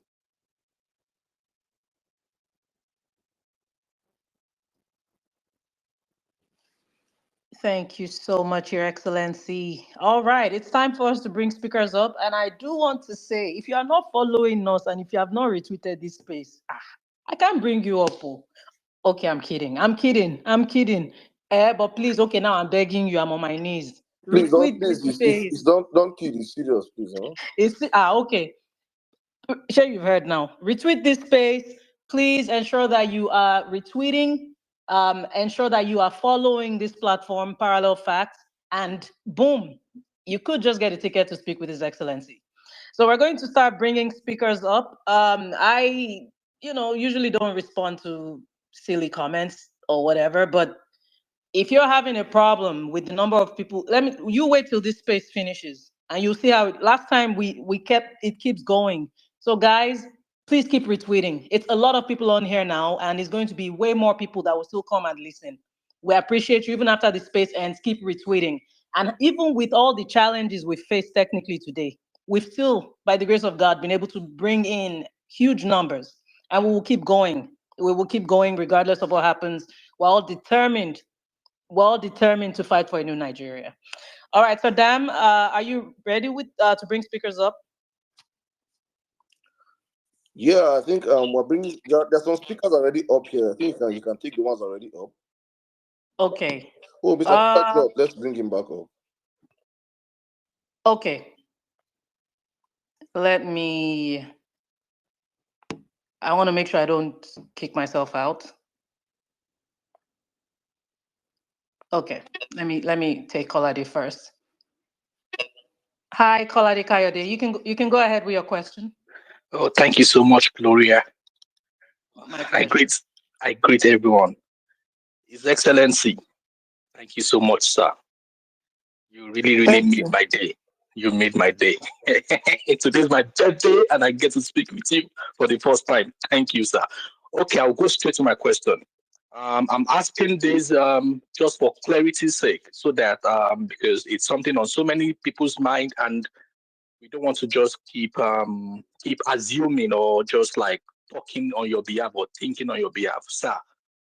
If God preserve your life, if God give you the resources, and if God uphold you till 2027, and if we demand, would you yield to our demand for contesting for another election in Nigeria? Thank you. Well, thank you. Well, when when that comes, for me, what we're doing now is to insist and try to see that things change, even when we're not in office. Like I keep saying, I'm not desperate to be president of Nigeria. I'm desperate to see Nigeria work. And it's not working today. We can't have a country that cannot improve generation and distribution of power from 4,000 to 6,000 or 10,000 in 20 years. You can't have a country that cannot say we're going to provide. Now we know that 185 million people have pipe-borne water and cannot promise that they will be removing 3 million every year. You can't have a country where they say 100 and something million people live below poverty line, and you have no clarity on the number you're going to pull out that is verifiable and everybody can see and believe. So these are things that we want to change. If it's happening, yes, I won't bother. But if it's not happening, we'll continue to be involved. That's all I would say.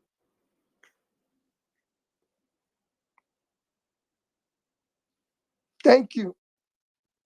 Thank you very much, Your Excellency. We appreciate you. We'll take another speaker now.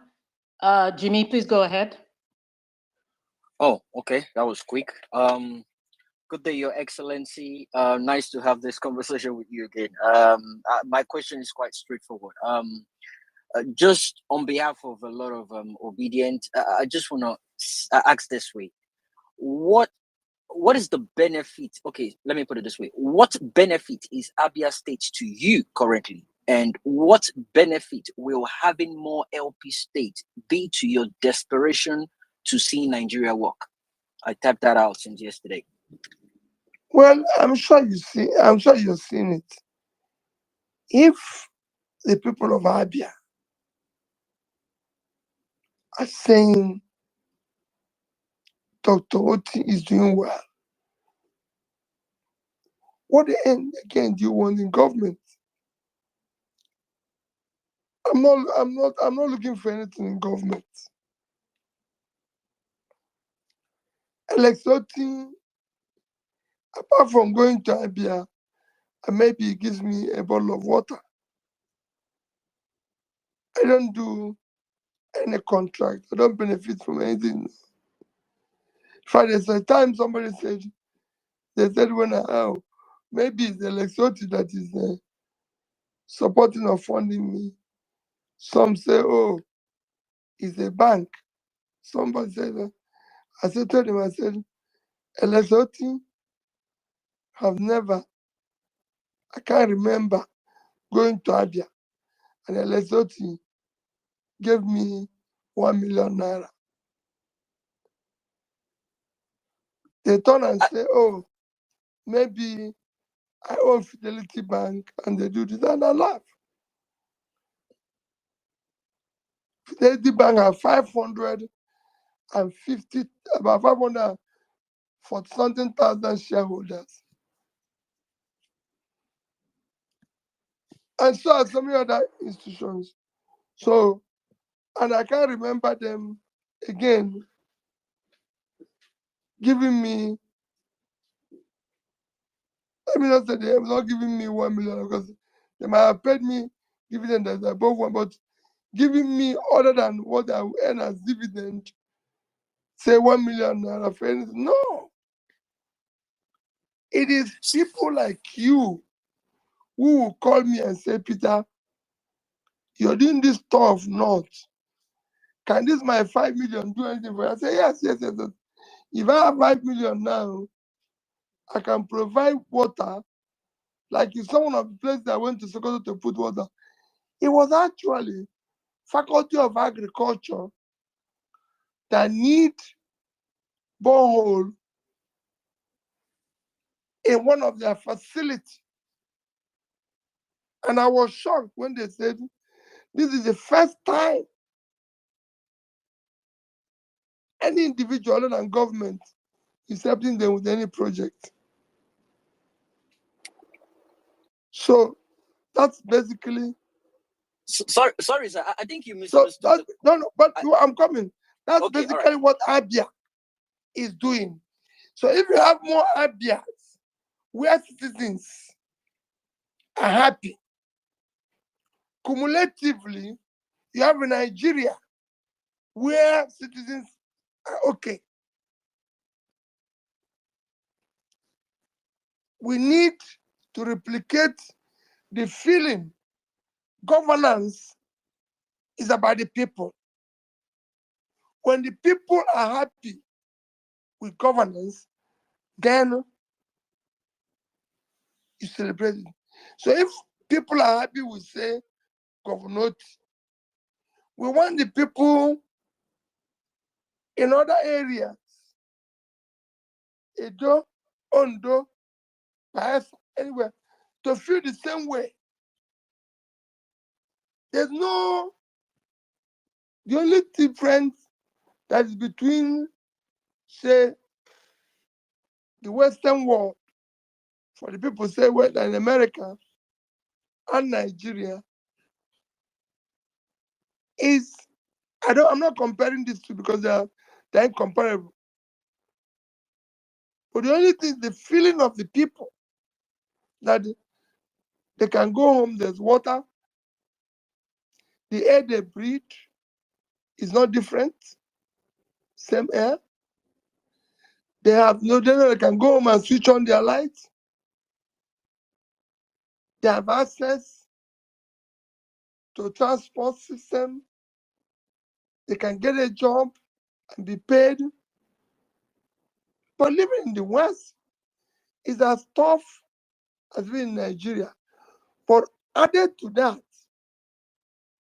is that even with the tough environment, you don't have a feeling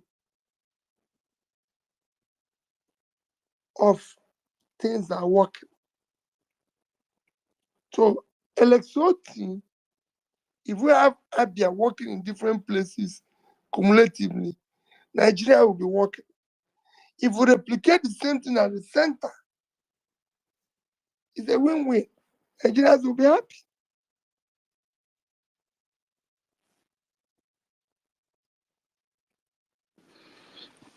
Thank you so much. Thank you very much, Pio, for that response. Mr. Stephen, please go ahead. Your Excellency, thank you very much. My name is Stephen Osemiki. Very delighted to be in the space, and thank you to the Parallel Fast team. I had a question around the Edo election, but the PO has put paid to that question. But so I want to ask my second burning question, Your Excellency. Thank you for joining us on this space. My question is on INEC.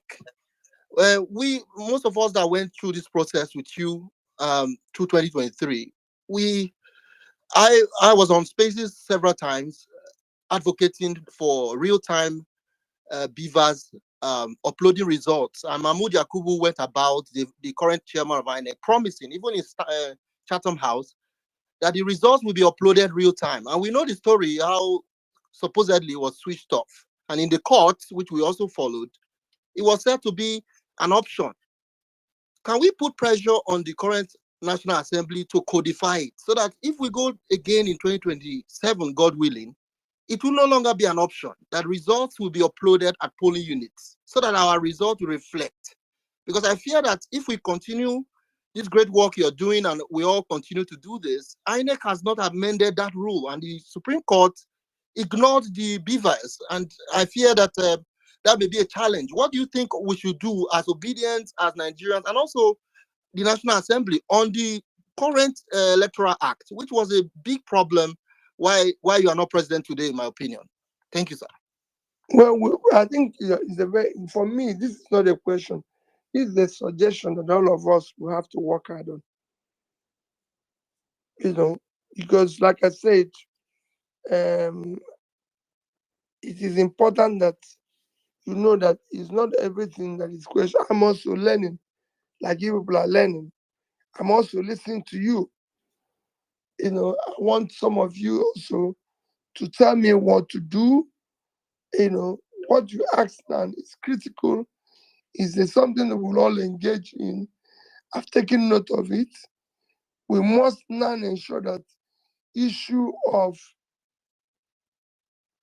what they said last time is not, they have an option, should no longer be an option. And it will be followed. That's what I'll say on this one.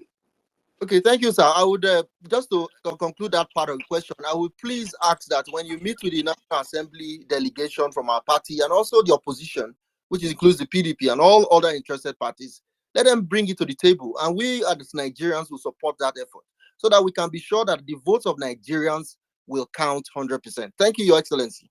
Thank you, Parallel Facts.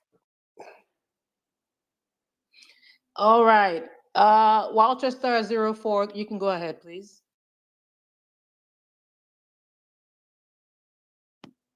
Walchester 04, can you hear me? Okay, go ahead, please. Okay, still not hearing you. At PeterObi, Nigeria, are you ready? Yeah, I'm ready. Please Good go evening. ahead. Good evening. Yeah, good evening, Your Excellency. Good evening, everyone on the platform. Yeah, so my questions are very critical ones tonight. It goes this way. On the 15th of February, I posted a document, a secret document, where this government approved 24 billion for Hajj subsidy. The government came out to deny via the national Hajj. Yeah, Hajj. Pilgrim, Hajj subsidy.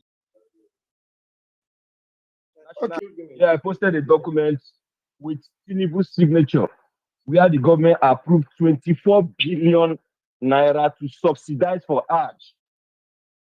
The National Hajj Commission came out to deny. I posted a document where the chairman of Hajj received the money via Senator Shetima's office. Nigerians did not react. Nothing happened. That money was sourced from Wheat Green Reserve. That's where they pulled that money off without any National Assembly appropriation.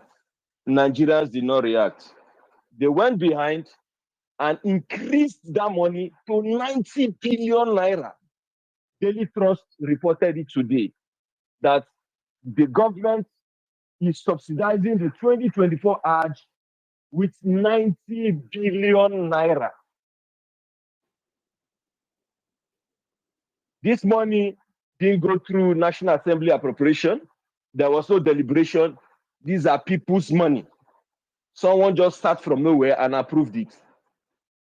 And the money was actually sourced from, the money was actually sourced from,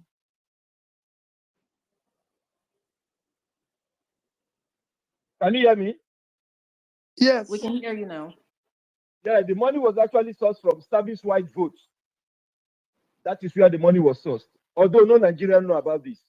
That's where they sourced the money, because they've already crashed down the Wheat Green Reserve. They finished everything in it. They have to go to the service-wide vote to source the money without any National Assembly appropriation to subsidize for Hajj. I'm waiting for the government to deny. If they deny today, tomorrow I will post the document with Tinubu's signature where I approve the money to be given via the Minister of Finance's office. I will post the document. Now, the question I want to ask you, sir.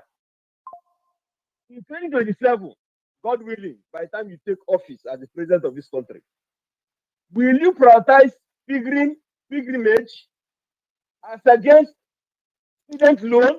5 billion for student loan. This government is dragging its foot to approve it. But they are using 90 billion for people's personal religion to subsidize for religion.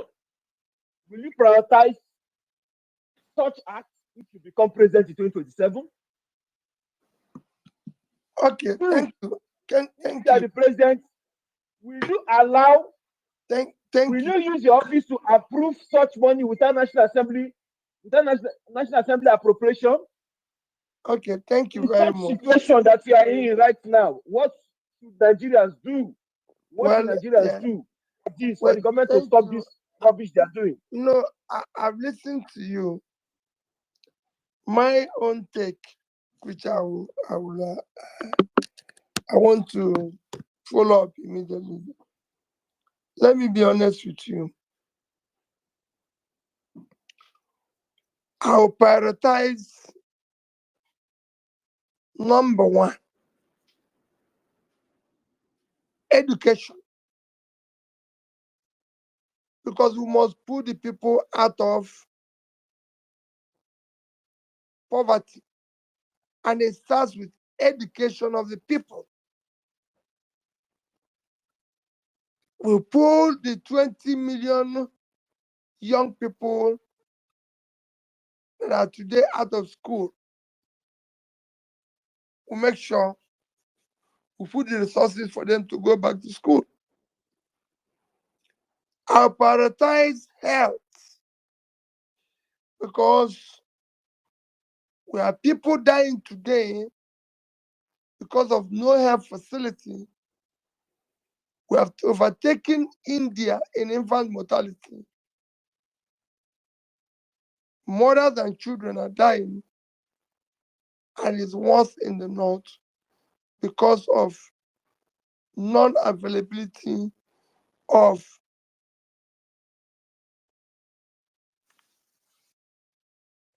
community facilities, health facilities. I prioritize pulling people out of poverty.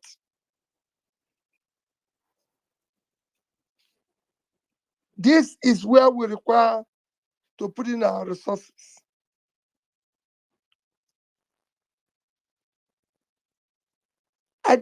For me, we're not going to stop Hajj or pilgrimage, but we're going to direct resources to where it is needed, while again ensure that those who can afford go on pilgrimage, if they desire, and remain prayerful. That is the way I will go. I don't know how much government is spending on issue of Hajj or pilgrimage, but I've told you areas where I prioritize. I will not put 5 billion in education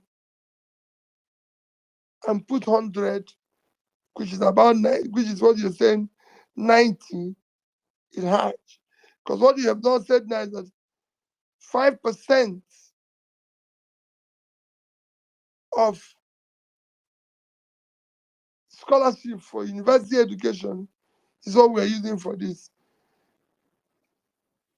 I'll follow it up. Thank you. Thank you very much, Your Excellency, for answering that. Emeka ABK21, are you ready? Can you hear me? Yes, I can hear you. Fantastic. Please go ahead. Well, and to everybody, please let's try to stick to one question. Thank you. Your Excellency, thank you so much. It's been an enlightening session. We know you're very passionate, in the fight against poverty, how we can eradicate poverty in Nigeria. Using the massive agro value chain that we have in Nigeria, which can give us nothing less than $100 billion if we have committed leadership across the 3 tiers of government. We cannot wait till 2027 because from the direction we are seeing today, if we do not take alternative private sector-led arrangement, more Nigerians will enter poverty. I am asking Mr. President, if it will not be good, you have a platform, you have loyal obedience across the world, tens of millions of honest and committed Nigerians who are committed to the visions that you embody. For you to set up what we call PO alternative actions to eradication of poverty, where we can drive up collective funding and do critical private sector intervention to set up agro-clusters across Nigeria under the obedient movement, create jobs for Nigerians, provide direction so that when they see what we are doing from the private sector, they will be forced to take action from the government sector. I think that should be a good direction, sir. PO actions, active actions for eradication of poverty, private sector-led interventions on key critical agro-clusters in Nigeria. The obedience will support it and we will see the impact in Nigeria. Thank you, sir. Well, what is suggested now is very good and can work in any other normal country, but not Nigeria. If just doing a Twitter space is being attacked, imagine what they will do when you start with obedient agriculture to show them an example of what you can do. People have been given jobs, nominated for appointments, and somebody writes that they think they voted for PeterObi. They cancel the appointments. Imagine what they're doing to me as a human being. So imagine what they will do if you have such facility. It won't work. If I said it, let me say it again. I said it in my last house. If I tell you what I'm going through in hands of government, you'll be asking me, why are you not on the streets shouting? However, it's not a problem. If you choose to serve, you must be ready for certain measure of problems. So it will be tough. It's a very good idea that we can use whenever we have opportunity to ensure that all our vast uncultivated land, something happens.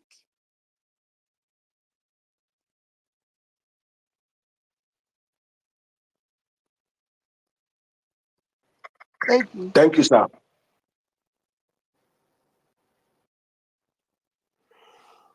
All right, thank you very much. I think we've lost Gloria. Thank you for the questions, Mr. Emeka. Okay, let's go real quick, please. Guys, please. I can see if you're up here and you want to ask a question, you could indicate by raising up your hands. It will make it more swift, so know that you want to speak. And if you have requested for the mic, we have hundreds of requests here. We're trying to see how we sieve ourselves and bring everybody as much as possible, as long as His Excellency is still with us. So please bear with us if you have not gotten the mic. We're going to bring as much as possible people up here to ask him questions. Please bear with us in mind. And your questions, just one question, straight to the point, and consider that other people are waiting to ask. And also, please follow us and help retweet the space.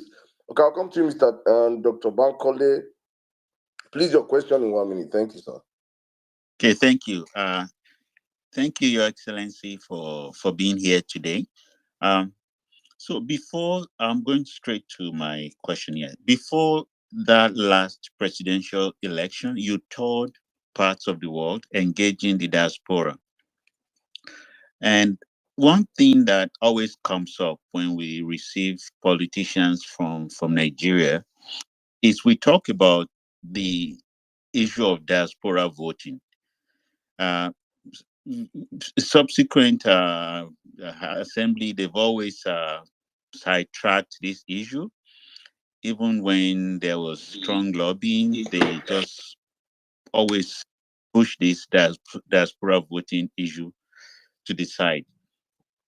Considering the amount of support that you, Your Excellency, have in the diaspora. I would just say I believe there is a strong support base for you and the Labour Party at the moment in diaspora.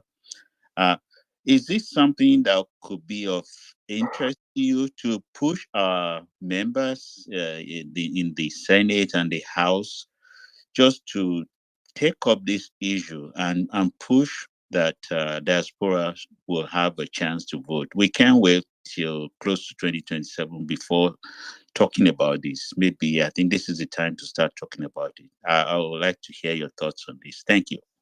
You know, I told you that I said it everywhere I went to campaign. That if I had won the election, declared that I won the election, the next election, and I say categorically, the next election must,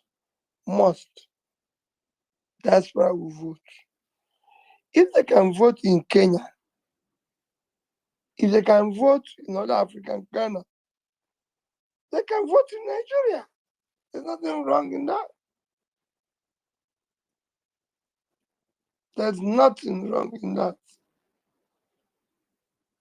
It's a very easy thing. The reason why it's not happening in Nigeria is because they know if we vote, honestly.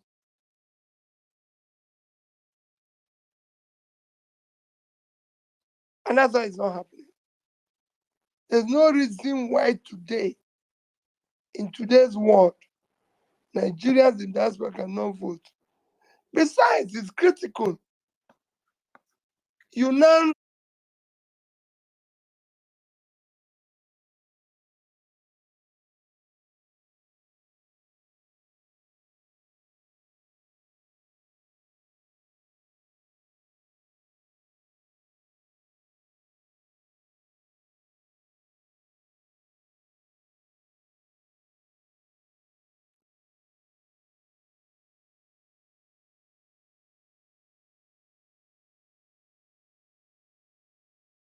saying the country is being driven by drivers that have since passed their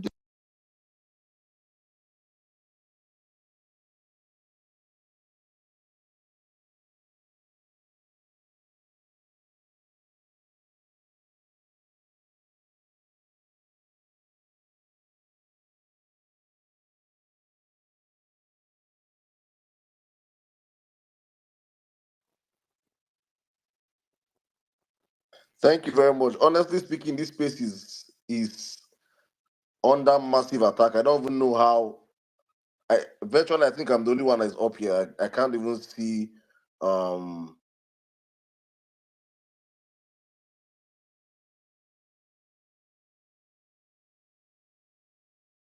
young Pyro, you have this. You have the space, please, in a minute, please.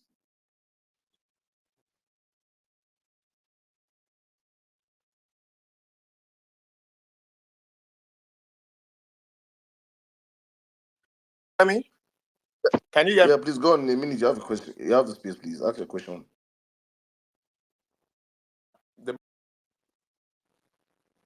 Yeah, hello. Hello. Please ask your question, please. We can hear you. Hello. Ambassador, can you? Please, I probably will have to drop you so you come back.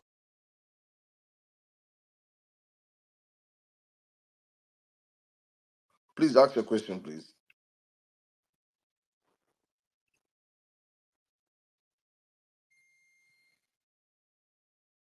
Grace?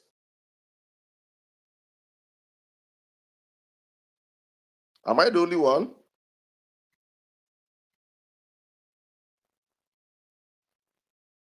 Mr. Peter, can you hear me? Yes, I can. There's something wrong with the space. Gloria. Can you hear me, sir? Yeah, please ask your question. Yes, please. I can. Good evening, my president, His Excellency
if Senegal can do it, Nigerians can do it. And I know it's going to be done. I know what happened in 2023 has never happened before. It's unprecedented. I engaged Nigerians, irrespective of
doing for us will not go futile.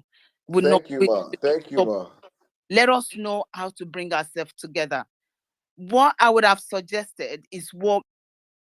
Thank you very much, ma. Thank you very much, ma. Thank you. Thank you so much. We just have to move past this stage right now because we have a whole lot of Nigerians that want to ask questions. Thank you. Please, guys, please, we have hundreds of requests here. People want to ask.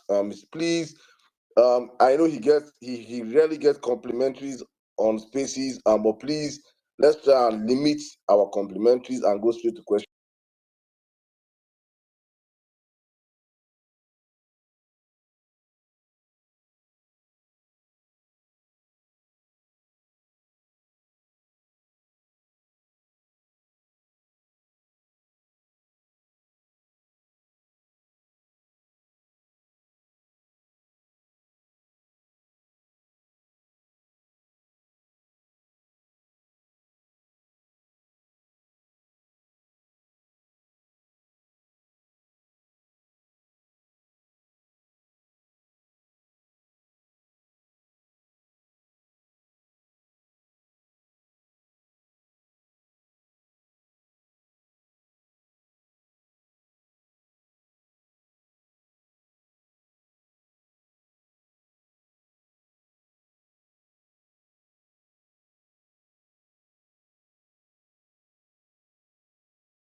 that this is ours? Those are my questions. Thank you, sir. Thank you. Well, like I said before, whatever is happening in Labour Party, we will work hard to resolve. Just like we're working hard, we believe that we'll work hard to resolve what is happening in Nigeria. Wherever we find ourselves now, we'll try and resolve as a family.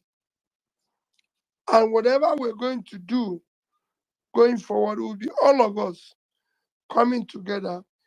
It won't be me deciding. For the obedience we have agreed, we are going to deal with that issue together as a family. We're going to, people will see what we're going to do in order to hold all of us together and continue with what we are preaching. Because it's important. Some of what you're seeing now is people trying to make sure that, again, we don't continue remaining together. But I assure you, we will continue to remain together, continue to work hard for a new Nigeria that is possible.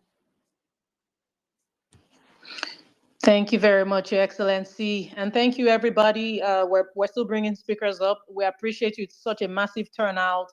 We want this to keep reflecting in our retweets. And please, again, if you're not following us or if you have not retweeted this space, we may not be able to bring you up for to ask PO a question. Sorry. But yeah, we're going to take another speaker now. At _nonconformist1, are you ready? Yes, I am.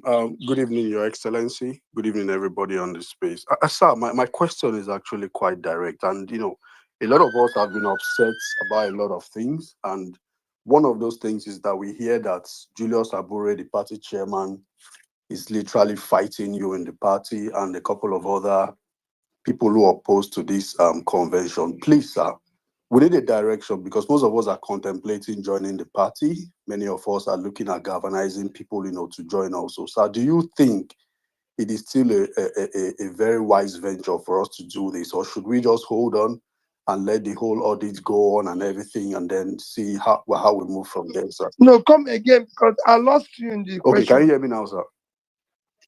Yes, I'm Okay, hearing sir. you. So Yeah, go there ahead. have been conversations around the fact that the chairman of the Labour Party, Julius Abure, doesn't listen to you. He has a couple of issues he doesn't agree with you on. So it looks like he may not take advice, maybe not directives. So we're looking at joining the party massively. But then with all this kind of infighting, we are having double, we're thinking twice about doing this to know if this is where we will be, because we don't want to join the party and then he pushes you out, quote and unquote, and then, we now have to start scampering again and all that. So we want to know, sir, what is the direction about this going forward? Thank you, sir. Well, like I said before, the direction going forward is that we're here. We're here and we'll do everything to work with them. We'll do whatever is possible because we're there and we'll do whatever is possible.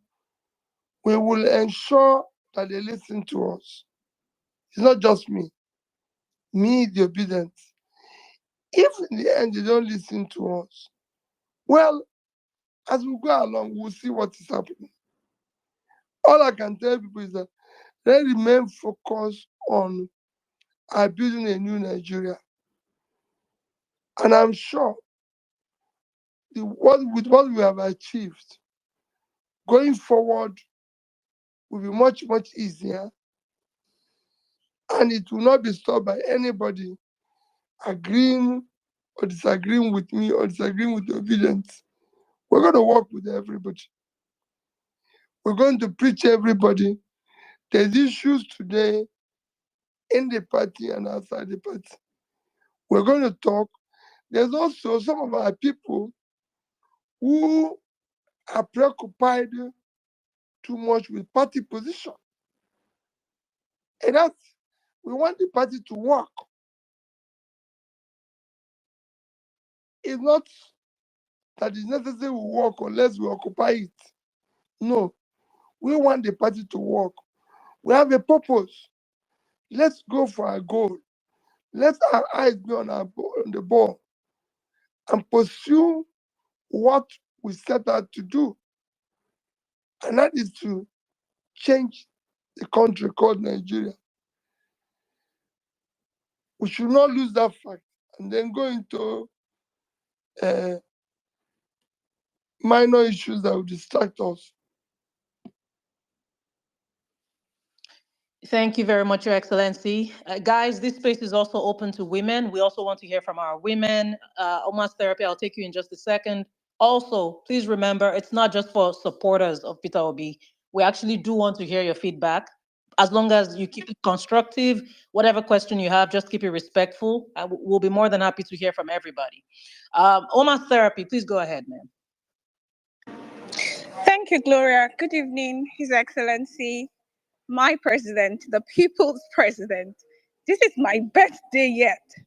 So my question is, I think there are a lot of things that is wrong with our constitution.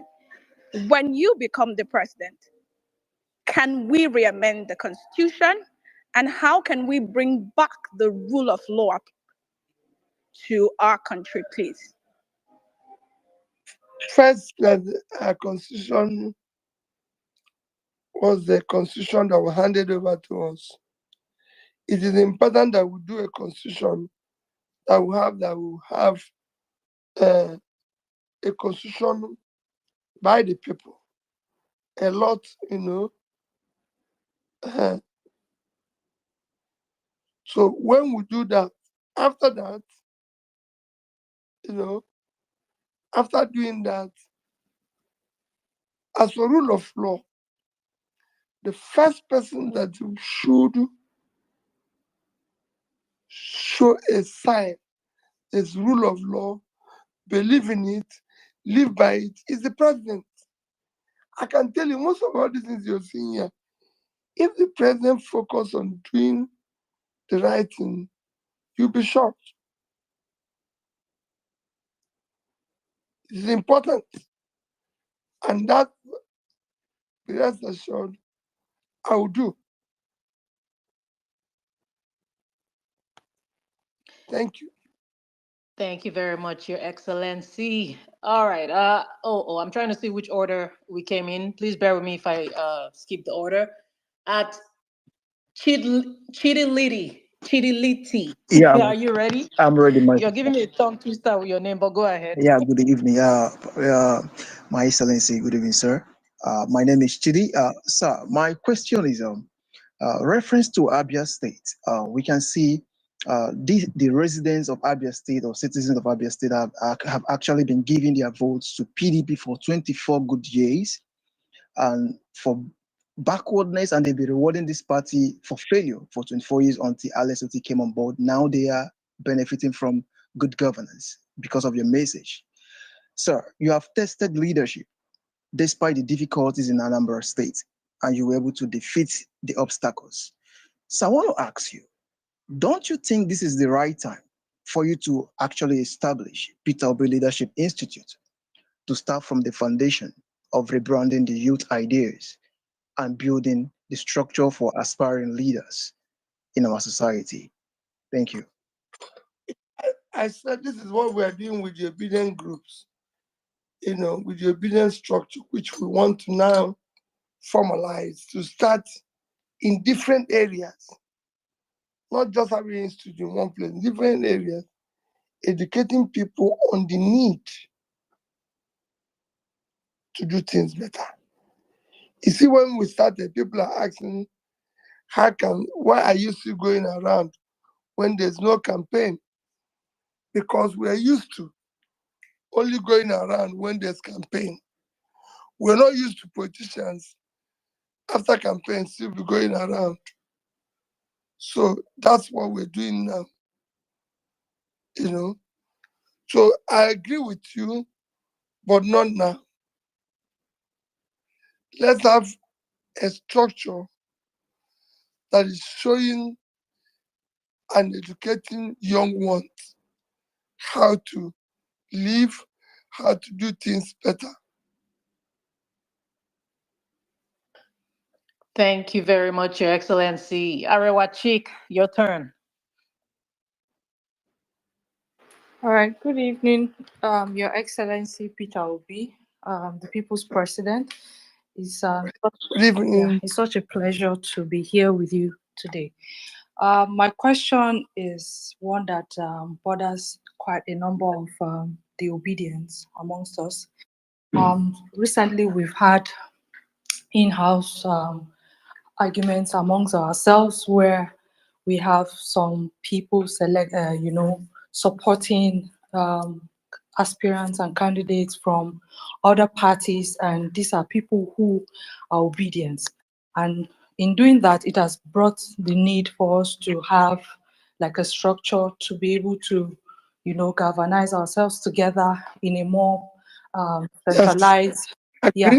So my question is, what is your take because the obedient movement, is obvious that we really need a structure immediately for us to be able to harmonize what we're doing. I agree with that. I agree, and I said that it will happen as quickly as possible. We need to, yes, it's good to organize and everything. That will be done, but let's just give it time. We will report the progress by the time we meet next quarter. We said we'll be talking quarterly. This is the first quarter. I'm sure by then we're doing second quarter, we'll be able to say this is what we've done. This is the steps we've taken. Thank you so much, Your Excellency. Thank you. Yes, sir. Ibrahim H. Abdul Karim, please go ahead. Can you hear us, Ibrahim? Yeah, I can hear you. Thank you, everyone, and thank you for having me. My question is just straight to our principal. A lot of people are looking up to you for direction, and the leadership is you. Most of the people that are saying that I'm one leg in the party, one leg outside the party, no matter what somebody is saying, we are looking up to you. So what we are asking is that the movement, as we see all over the world, statement like you, we have seen from Mandela to any other person that we have seen that have bring change to their people, are the leaders themselves. As you're giving yourself out for Nigerians, we really want to be there for us as the leader of the movement, so that the movement will move forward the way we have seen it all over the world taking place and being. You'll be coming here. This is your fourth time of coming to Parallel Fact to have a conversation with us. Can we have like a bulletin, direction, activity, take on? For example, today after this one, what are assigned to what? What are the goals we're supposed to achieve? So that when we come back next time, these are the steps that we have taken, and this is what we're supposed to be doing, so that every one of us will be engaged. Instead of us fighting each other, then we start to bring ourselves together to work for the benefit of what we will achieve for Nigeria, for a new Nigeria. Thank you, sir. Well, thank you for that suggestion. It is that, yes, with the other three engagements, we didn't discuss issue of the obedient groups coming together. We were more concerned about activities in Nigeria. So when we're starting today, when we talked about the obedience initially, somebody asked these are the question. I said, yes, we are now going to start talking about coming together, and that by the end of the next quarter, we will say this is our progress. Maybe we've had 1 or 2 meetings, and this is the direction we think we're going to go. Thank you so much, Your Excellency. Johnson Aguriga, you have the mic.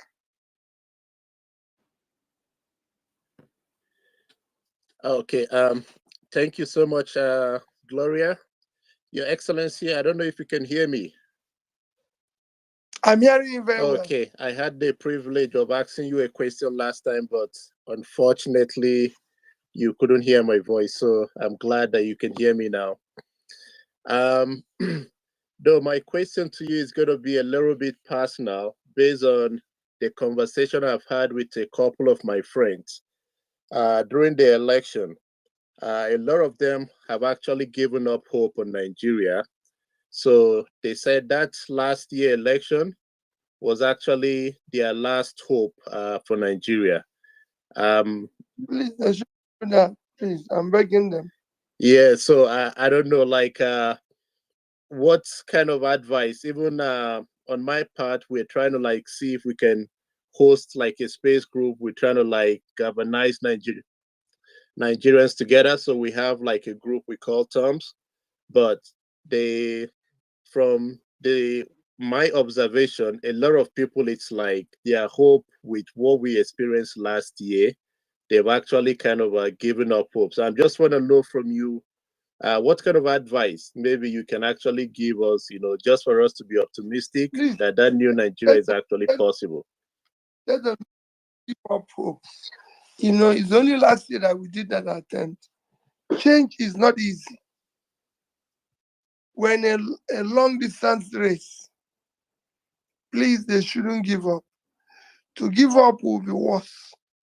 It will worsen the situation. But if we continue, we'll get there. They should please come together. Let's continue to push. Okay, thank you, sir. Thank you so much. And thank you, Glory. Thank you, Palare Factor, for this opportunity. Thank you, guys. Our absolute pleasure. And I am glad I did identify you, and I said, oh boy, I hope he gets to ask Theo directly this time. And I'm so happy you had that opportunity. Nello, are you ready to speak with Theo? If so, please go right ahead. All right. Can you hear me? Yes, we can hear you. Good evening, Your Excellency. I'm happy Good evening. to be here today speaking with you. Okay. My question, from the last election, we saw, during the presidential election, we saw what happened, and we were able to win a lot of senatorial and House of Rep seats, before they shut down the server for the other one. And then some things happened, looking at Rivers State, there was a Rivers State incident. And then we saw going towards the governorship election that it's like a lot of these people learned from what happened in Rivers State. So we had a situation whereby there was no election, where, it was basically, and also learning from, there was no election. They were writing these results for themselves. Then there's a Supreme Court, ruling that sort of emboldened, this whole lawlessness. Because to be very honest, a lot when we were canvassing for, the last election, we were very emphatic on the beavers and the fact that results would be uploaded at the polling units. It was one of the major reasons why we had people come out to go get their PVCs. We convinced people that, come out, stay there, make sure that your votes are counted, make sure that, it's uploaded. But with the ruling of the Supreme Court, I think that for us, it's going to be difficult, say 2027, to convince people to come out to vote, because if they take these results to the ward, they move them from the polling unit to the ward, and they write in whatever they want to write. They ask you to go to court. They ask you to provide,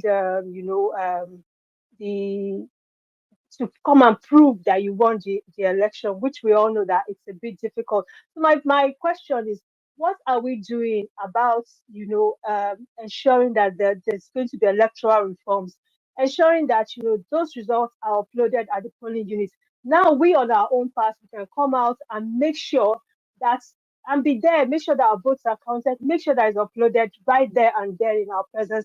If it's not done at the polling unit and they move it to the ward, that is cancelled. This I think that we need to really champion we will this. deal. You see, that's why I said these are things we need to champion for tomorrow, and we will do whatever is possible. Now we have time to deal with it. It won't be easy going forward for them to do it again. Okay, so I will take your They word will for think the they fact. can do it. We'll take your word that we are They can do it. looking up to you for direction on how to go about it. Thank you. Thank you. Thank you so much, Nello. I love the confidence with which you speak, PO, and this is the sort of energy we need, honestly, for us to just keep moving forward. All right, we'll take another speaker now. Again, guys, don't forget to retweet the space. The hashtag is PeterObi on Parallel Facts. That hashtag again is PeterObi on Parallel Facts. We appreciate you all so much. At Energize Ben, you have the mic. Go ahead, please. Okay. Good evening, everyone. Good evening, my leader, His Excellency, Mr. PeterObi. It is a pleasure to have this opportunity to speak with you for the very first time. I must commend you for all that you have been doing towards a new Nigeria and always lending your voice to the scheme of things, even as an opposition. We are blessed with your leadership, which knows and always gives us hope that a new Nigeria is possible. So, as regards to my question, I only have one question for you. The issue. Hello? Yes, sir. Are you hearing me, sir? Hello? Can you hear Can you hear him, sir? I don't know. I didn't hear. Oh, okay. Hello? Should I proceed?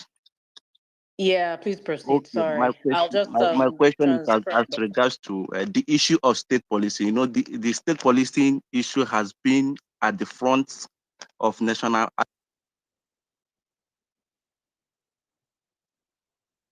Okay, I can't hear you anymore. Can anybody, if anybody else is not hearing Energize Ben, please let me see an emoji because I can't hear him anymore.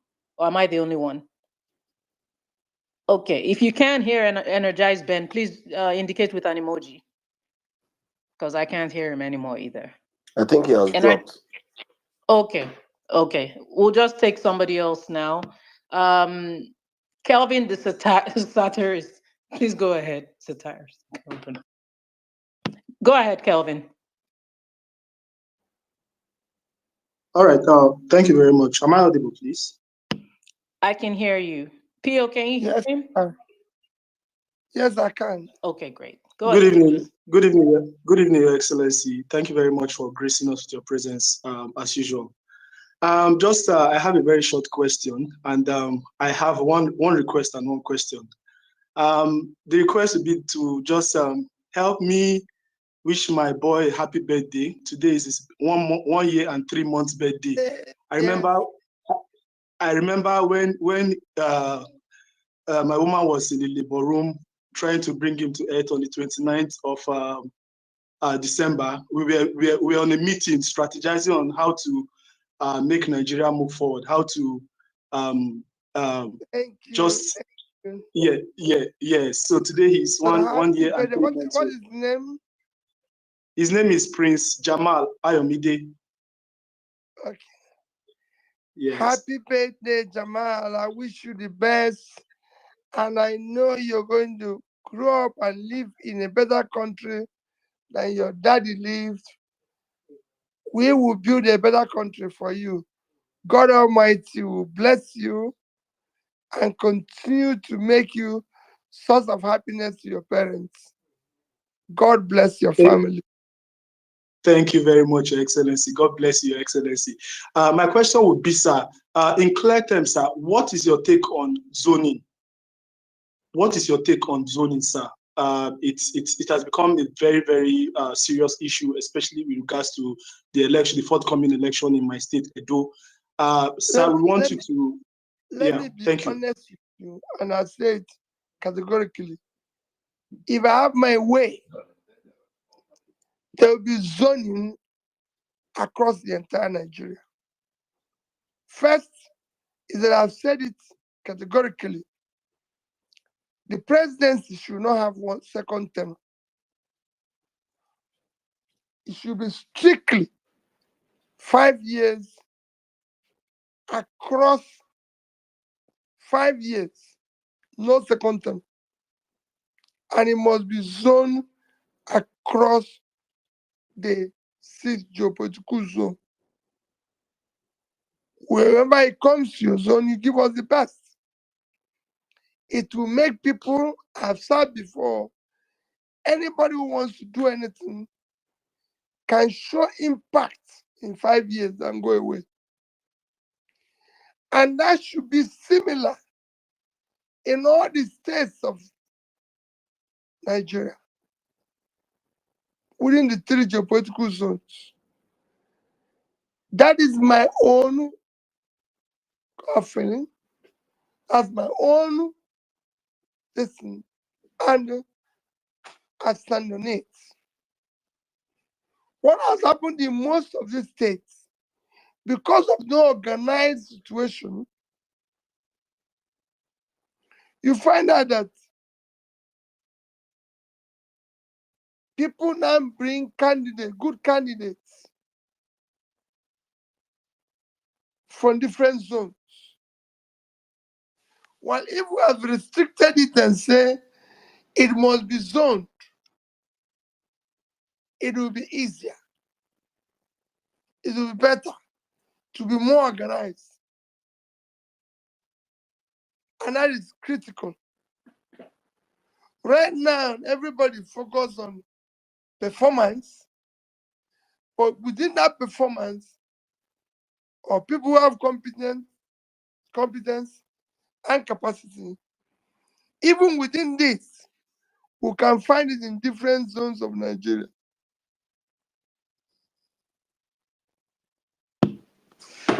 Thank you. Thank you very much, Your Excellency. Let's take a lady now. I believe we have a lady. Odinaka Olisa. Can you hear me? Yes, I can. Hello, good evening, everyone. Good Good evening. Go evening, ahead, His please. Excellency. Can you hear me? Yes, I can. Okay, sir. So first of all, I'm so excited to get the opportunity to speak with you. I've been wanting to do this for about 10 years now, and I'm super excited. So guys, permit me to fawn over him very briefly. Sir, the first time I heard about you was, I think, 2008, 2009. That was after you had just given the buses to the schools in Anambra. One of our neighbors, I remember when he drove home and he came to discuss with my parents, and I overheard that conversation. Fast forward to 2012, I was a teenager and I was an usher at the Southeast Economic Summit at Nikelik. I don't know if you remember, I believe you remember, because you were one of the only governors to actually come. I remember thinking, I was the only governor yes, who was exactly. Exactly, you were the only governor there. And I remember thinking, as young as I was, that even the host governor did not come. And that left a huge impact in me and raised my expectations of you. And I've followed you ever since then. And I really want to thank you for not letting me down. You rekindled my hope in Nigerian polity. And honestly, it's amazing. So thank you so much for everything that you stand for and that you've come to make me believe in. I had to, during the last election, I spent money. I flew back to Asaba so that I could vote, and I counted. And anyway, no need for all those things. So just thank you. My question, they've asked, you people have asked my question and you've answered, but I'm a bit particular still about the situation of Labour Party. I understand that it's very important for us to have party governors and legislators because they will help. Especially, we know you won the election. It's been on my profile since last year, and one of the reasons a lot of the nonsense that happened was because we didn't have people. For example, things that happened in River State and all that. So, sir, with everything that's going on and the instability in Labour Party, how do we proceed? I mean, we understand it's character, competence, not just about party, but it's also important that we have people who are our own there. So how should we proceed from there? No, I agree entirely with you. That's why I said whatever you see, we're going to discuss and resolve. You know, there's issues now between Labour Party, NLC, this, that, us, everybody. It's something I believe in leadership.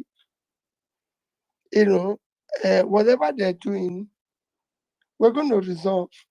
Even the Labour Party said, even with all the things they said, mention that I'm the leader of the party. So in that direction, we're going to sit down with all concerned and find how everybody can be accommodated, how things can be sorted out. It is not just a one-way traffic. We must sit down and talk. We must sit down and resolve issues. Nothing is cast in stone. Nothing has seen its finality. People still have to contribute one way or the other. People still have to be part of what is happening. That's the way I see it. Thank you so much, Your Excellency, and thank you, Odinaka, for that very brilliant question. And to everybody, sadly, we have to end the space. Every good thing must come to an end. So we are not able to take more speakers, and we really did want to start. We wanted to take some comments or some questions from the comment section, but unfortunately, we have to wrap up now. We're so sorry about that. But we do appreciate you. Please keep retweeting keep retweeting the space. Keep putting out the hashtag PeterObi on Parallel Facts. We've had yet another wonderful session, regardless of any hiccup. This was so powerful, and what a great turnout. We thank you all so much. Sir Dam, over to you. Okay, well, I'm getting information that I can allow those who are already up ask their questions. So let's do this very quickly. Please, let's do this very quickly so everybody can get a chance to speak with Pio. Ibrahim, okay, I already asked you, Ibrahim. Chief, Niche Benj. Madam Gloria, Yeah, go ahead. I was ready to swear for you. I'll just call you Chief. Go ahead, Chief. Okay, His Excellency, can you hear me, please? Thank you. Yes, okay, I can. Please. Madam Gloria will not let me and you not talk in Jesus' name. Amen. Amen. First things first, I just want to brag a little bit that we are birthday mates, plenty years apart, but still birthday mates. And I strive within this path to be greater than you in leadership and in every other aspect of life. It's very important. Yes. So important. I think my question here is about this obedience movement. As you know, by many people that have spoken today, we have been at loggerheads with one another. Some have carried our name, which is the obedience, to campaign for Aswegbe in the name of equity, fairness, and justice. People will carry our obedience name to campaign. One day, I woke up one morning and I was saying obedience for Bola Tinubu. So I just want to know in clear terms, when someone asks me, because these days I'm very confused, what exactly is the principles of an obedient? I don't know if there was a space where you laid out these principles. Maybe I missed that class, but please, I'm asking in clear terms now so that I know where I'm standing when I say I'm an obedient. Yes, sir. In clear terms, going forward,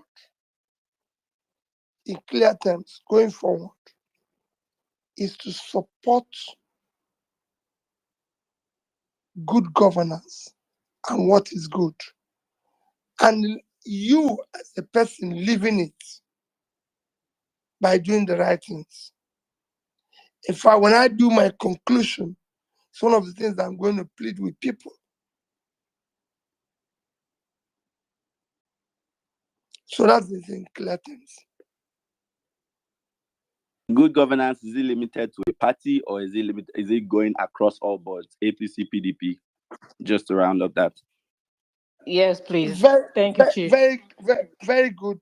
Very good. I urge people now we're in a party. We will ensure that that party produces a competent candidate. If they don't, we must tell them there and there. We say no. So far, we've worked with the party where we were also obedient to them. Now, we must be able to sit down and say, this is yes and no. This is not correct way. You know, we joined the party and went for election. So there was no really time to start saying this is right, this is wrong. But now going forward, we must do that. People, we must ensure strict accountability. We don't need to start bringing in auditors again before we say this is wrong, this is wrong. No. We will ensure that things happen now the way it should.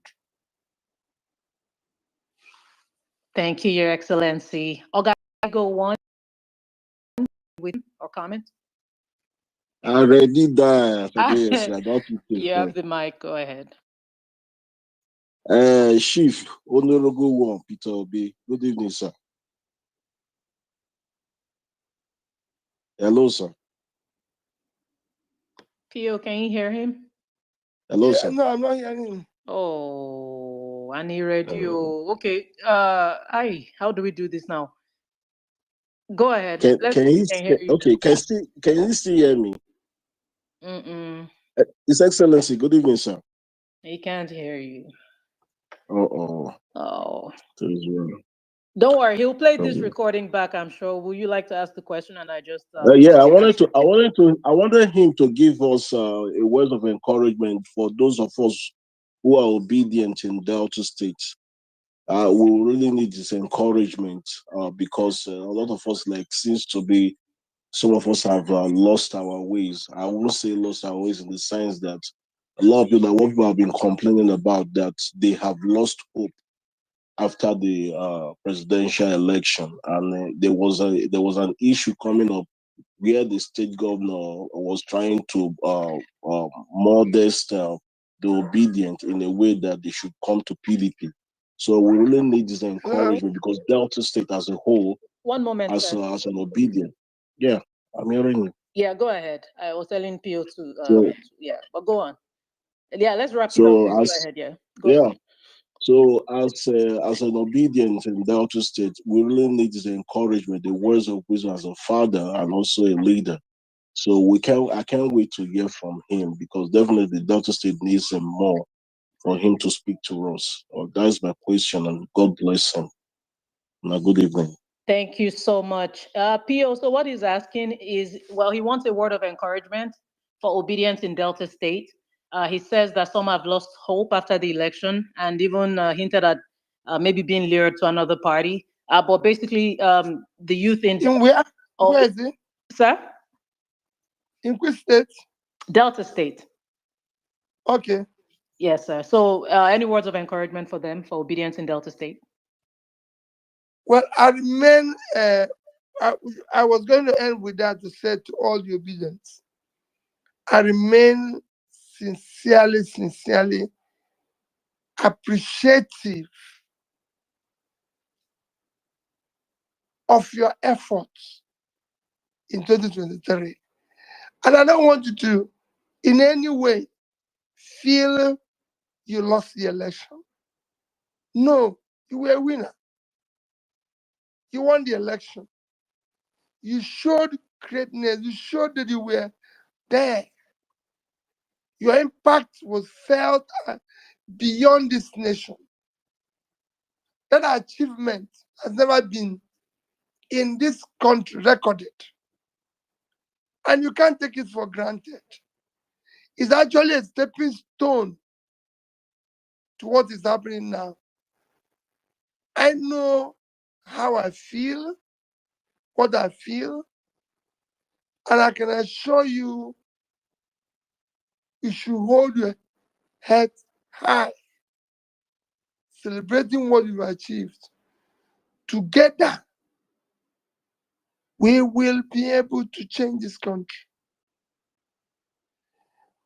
We should be doing tours of states to thank you personally, bring people together. This is time to start organizing yourself within the wards, within the schools, within the hamlets, everywhere. Telling everybody how to change and be part of this new Nigeria. How to remain focused on what we're doing. All this is you're doing in Labour Party, in Obedient Group, is all part of to distract us, to make us feel defeated. No, we were the winner, not them. Don't allow them to do that. That's why today they think they can frustrate me into believing in what they're doing. No, we will continue to achieve this new Nigeria that is possible. Go and talk to the younger ones who are coming 18 years to go and collect their voters card. We'll be ready for them. This time, Thank it you. will not be the same. Thank you so much, Your Excellency. We appreciate you immensely. Thank you again for your time. Again, we couldn't take comments, and this was mostly because the questions we saw in the comment section were mostly questions that had already been answered. But we see you. We appreciate each and every one of you for making this a huge success yet again. We thank you. Keep retweeting the space. Hashtag PeterObi on Parallel Facts. The space will be posted, very likely pinned to our profile. Please feel free to come back, play it over and over and over again. We appreciate you all so much. Don't forget us. We're also on Facebook, Parallel Facts on Facebook, Parallel Facts on YouTube. You can also go listen to this space. It's on YouTube live as we speak, but that will be available for you to listen to as well. We're on Instagram, The Parallel Facts, THE Parallel Facts. Please go on and show us some support, show us some love. Sir Dam. All right, thank you very much, Gloria. Mr. PeterObi, thank you very much. I don't know, I think you have dropped your parting words already for us. No, I haven't. Okay, there's a allow you. Let me give you the space so you can now talk to Nigerians. Let me first is to again thank Saddam and you. I thank you and your team for the great work you are doing, and I urge you to continue to do things in this direction. To all the listeners, especially the Obedient Group, let me again reinstate: we have a candidate in Edo, Olu Abata, and that is our candidate. Let me appeal again that we restrain and exercise patience while we go through the process of trying to resolve all these issues within our party.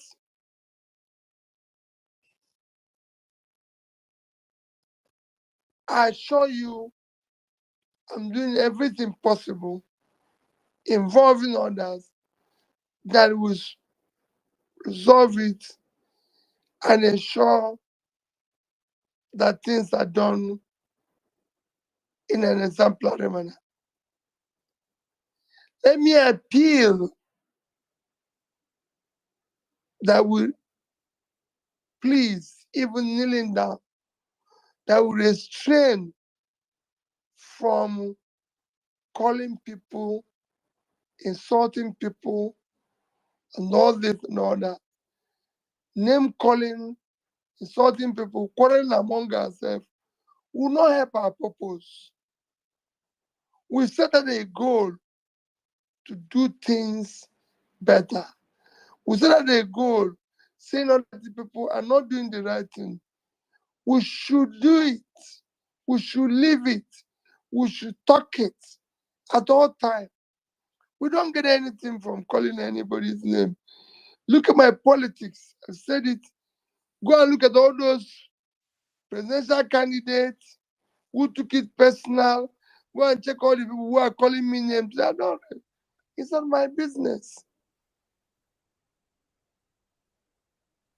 That is, for me, it is about Nigeria. It's about how to build a better Nigeria. It is about how to ensure that Nigerians are proud of their country. Calling people names will not generate more electricity. Neither will it make bread cheaper. Neither will it provide water. Neither will it make us better people. No, it does not in any way. Calling people names will not reduce poverty. So let's do those things that we are known for. Let's be exemplary in our talk, in our behavior. Let people see us and say, these people are different. I go through pain and difficulty as a person, but I remain who I am because I believe that this is a process God Almighty wants us to go through. Remain prayerful for those young ones that are kidnapped all over the place and their parents. Imagine what it is for a parent to see a young one who went to school and did not come back. Let's remain prayerful. One day we'll start solving this problem. I've always said to solve them is easy. And we'll start from north to south. Because the moment we're able to ensure that farmers go back and we support agriculture in the north, we will create more wealth for this nation. And we're able to feed ourselves. Food inflation will reduce. Inflation will reduce. We'll do export. We'll stabilize Naira. So there's a lot we can do. God has endured us with so many things that can make this country great. All we need to do is not to get distracted. Let's do the right things. God continue to bless all of you and all Nigerians. Thank you. Thank you very much, sir. Thank you. It's been a very wonderful time with you. It's always a pleasure hosting you on this platform, the Power of Facts. Hopefully, we get to hear from you again in the next quarter of the year. Thank you to every single one of you. Thank you to my amazing co-host, the head of our broadcast team, Gloria Ayo, the head of the editors, Tosin, and every single one that contributed today to this discussion. Thank you, guys. The space will still be up on our on the page. You can always come back and revisit the page and replay the space. Also on our YouTube. Thank you to all of you listening to us presently on YouTube, on Facebook, and on the radio stations. All our media partners are joined on the space. Thank you so much. We'll be back here with Mr. PeterObi, hopefully a couple of months from now, to discuss more Nigerian issues. From us on the Power of Facts today, it's thank you, good Friday, and have a great weekend to every single one of you. Please, those that could not have a chance to ask questions today, do not take it to heart. We'll be back again on this platform, and always remember, it is possible. Good night from my side here, and God bless you all.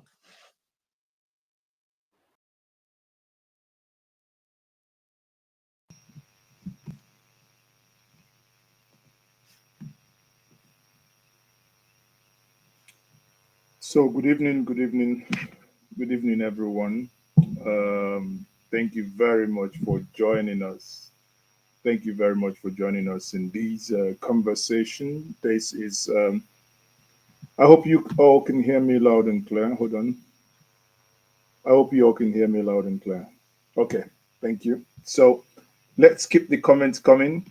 This is going to be a conversation. I can see that some of us have joined us already. The link to join us is in the comments section. The link to join is in the comments section. So thank you for everyone who joined this space. It has been an enlightening, and the space has been on for the last 3 hours. You all had it. It didn't come from me. At some point, the space was under attack. And obviously, many of you know when we hear such, you can hazard a guess where that attack is coming from.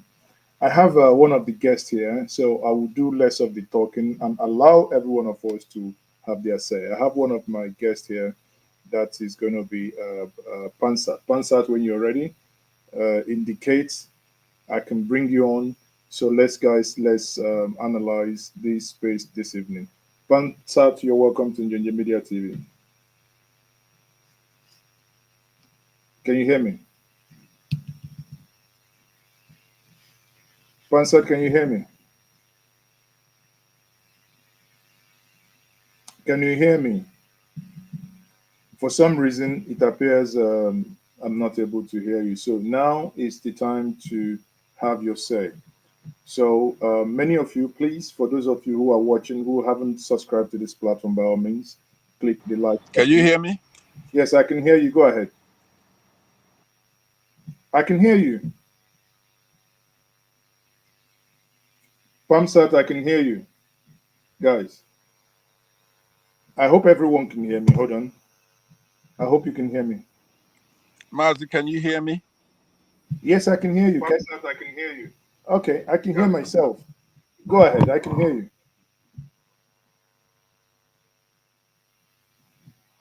For some reason, I will be taking you off. If you cannot hear me, maybe you need to you need to rejoin again. But I cannot hear you. Sorry, I can hear you. So go ahead if you have anything to say. Pansat, go ahead if you have anything to say.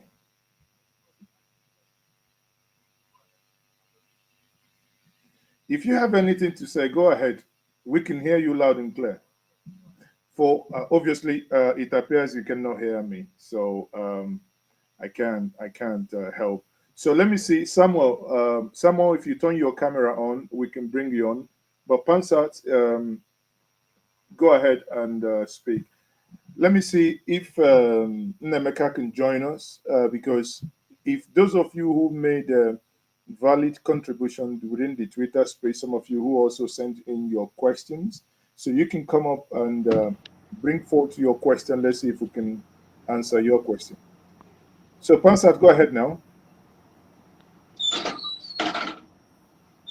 I can hear you. Yes, go ahead. Mazi, can you hear me?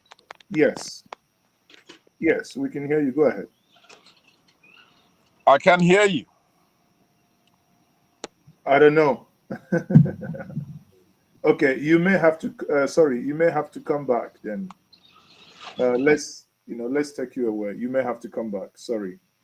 It's quite unfortunate that we cannot hear him. That many of you who put up questions. Okay, you're back again. Let's see if it will work this time.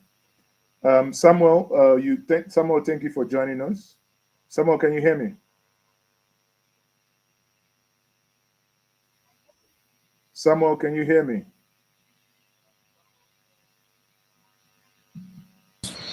Guys, what's happening? Levi, can you hear me?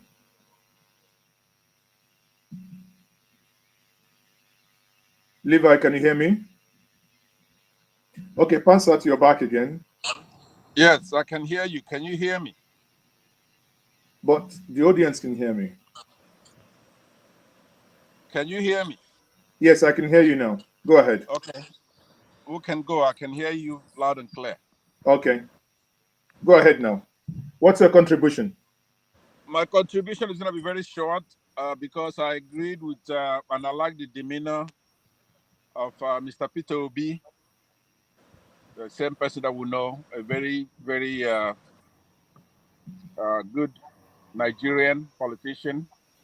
And thank God he's come on time for everybody to see that we can actually produce a good politician. That's world standard. But I do disagree with him on one issue, unfortunately, which is one of the last topics that he covered, which was that of zoning and term limit of 5 years. I vehemently disagree with that.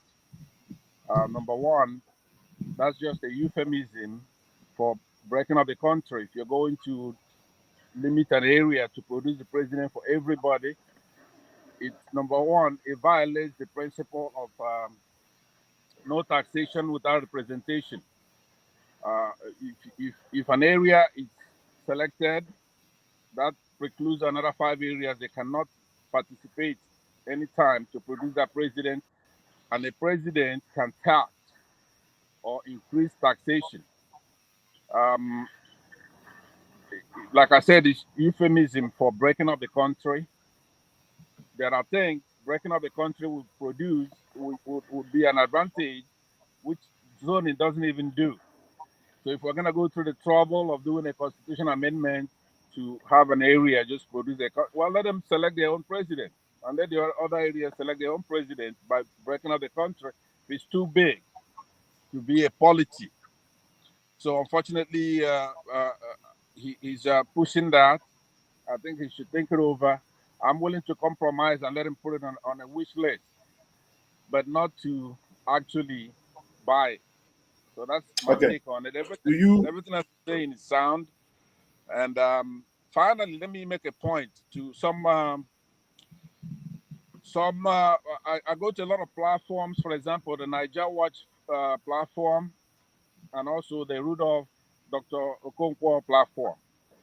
But particularly in that of Niger Watch, they always say, and a lot of people say that I don't have a platform, so those people I don't worry about. But if you're going to ever say, hey, look, I'm an obedient, I support PeterObi, but I'm not a member of the Labour Party, right? Now, if you're not a member of Labour Party, then stay out of it. Don't tell them who's going to be their chairman, right? You just go with PeterObi. But if PeterObi, who you support, supports the Labour Party, then I question your reasoning, because you don't trust your principle to have judgment. It'd be a lack of judgment for your principle to be in a political party. So people should take their hands and eyes off of Abure and let him have due process. It's very sacrosanct. You can accuse him of whatever you want, but he has to be convicted beyond a reasonable doubt, a moral certainty, before you start actually portraying him as corrupt. Mazi, thank you very much. No, thank you very much. And I will listen from the sidelines. Thank you. No, okay. Thank you.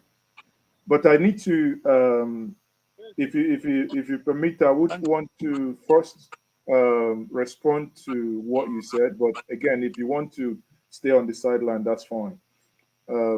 Osita Ago, Osita Dima, I can see you. You've joined us now. And Aroma, you've also joined us. If you don't mind, you guys can turn on your camera so that we can see your beautiful and wonderful faces. So Samuel, you're welcome. Ndewo, my brother. Thank you for. I'm actually on transit. That's why I didn't want to put on my camera. So sorry about that. Sorry. Thank you. Okay, who is speaking? Okay, Osita. Okay, that's fine. My name is Osita Demag. Yeah, thank you. Yeah, it's fine. Osita, don't worry. Okay, I take that. Samuel, are you there? Samuel, are you there? We can't hear you. Samuel, we can't hear you. You may have to go back. Sorry, go ahead. Can you hear me now? Yes, we can hear you. Go ahead. What's your contribution?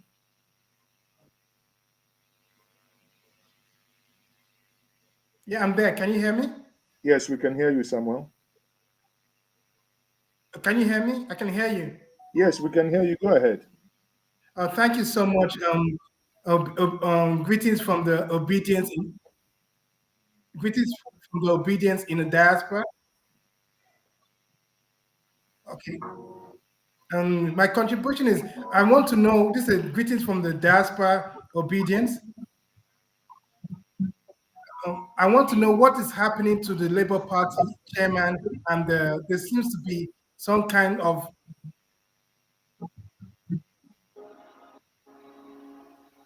You broke up there. There seems to be what? Well, look what we have. The question I have for you is what is happening to the business as per recruitment? Okay, that's fine. Thank you. I think Onyeka, can you hear me? Yeah, I can hear you. I'm here. Okay, so I think a noise is coming from your side. So Okay. Samuel has got a question. What is happening to the Labour Party? I mean, Samuel, did you listen to the space at all? Did you listen to the space? Samuel? Yes, I can hear you. Did you listen to the space?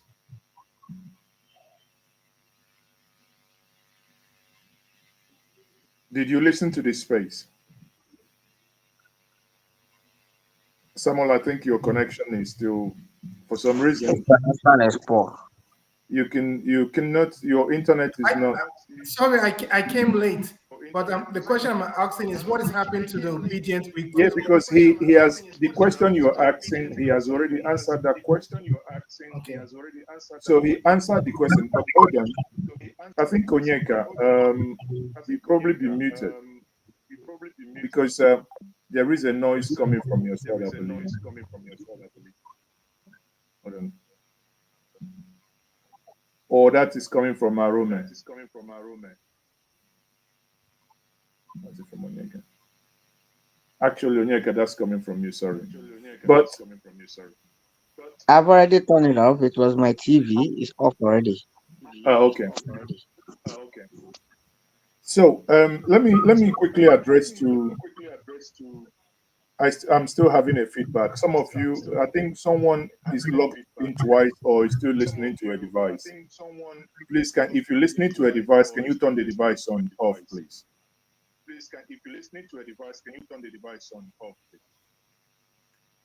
If you're listening to a device, can you turn the device off and only listen to?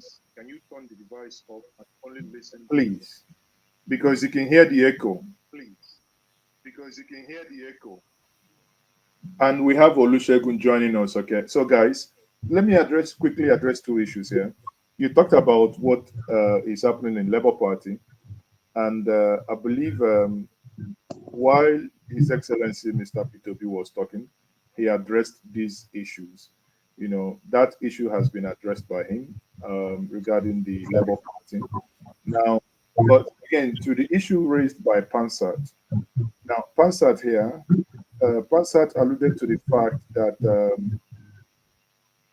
I think is still coming from you. So Pansat alluded to the fact that he made a proposition for single tenure of 8 years, of 5 years, and argued that that's going to break the country. And I think Pansat, if I respond to that, I would say that would not. What that would do is to entrench equity.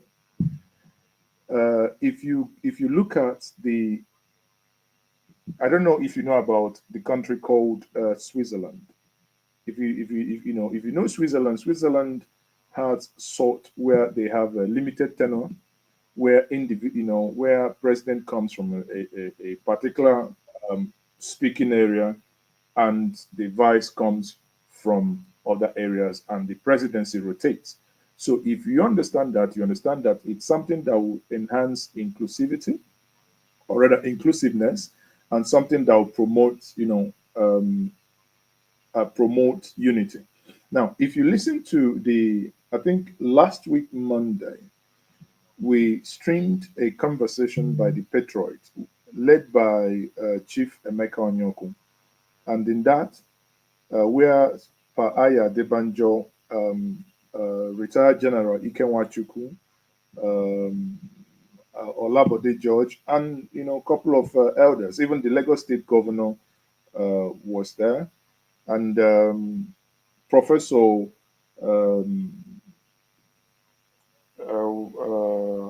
what's it called?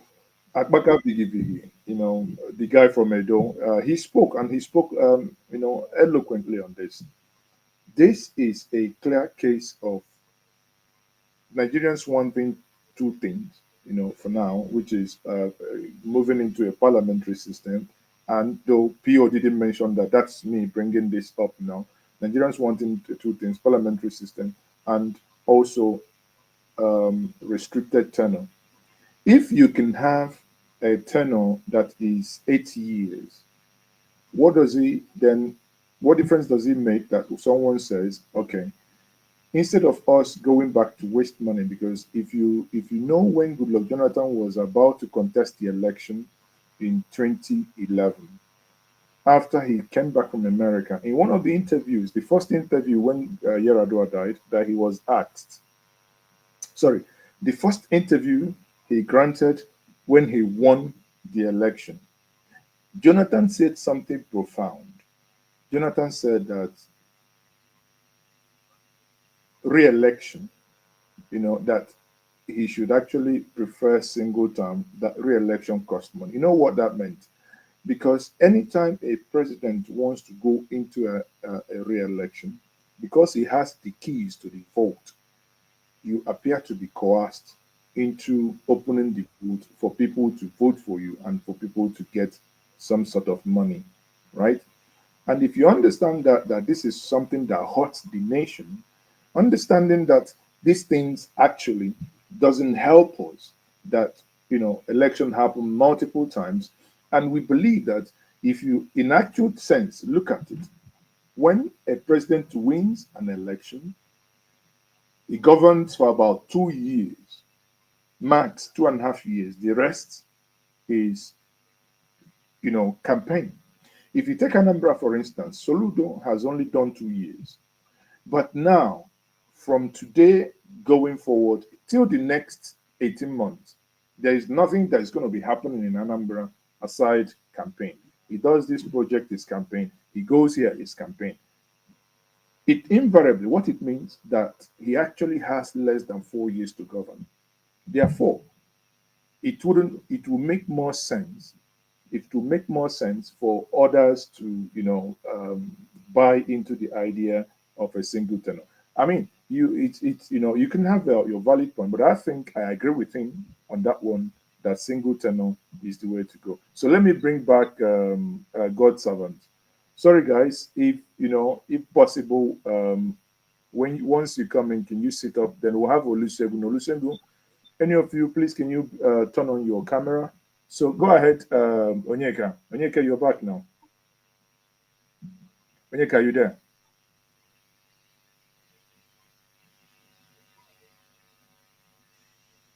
Onyeka, are you there? Okay, Aroma, go ahead. God servant, are you there?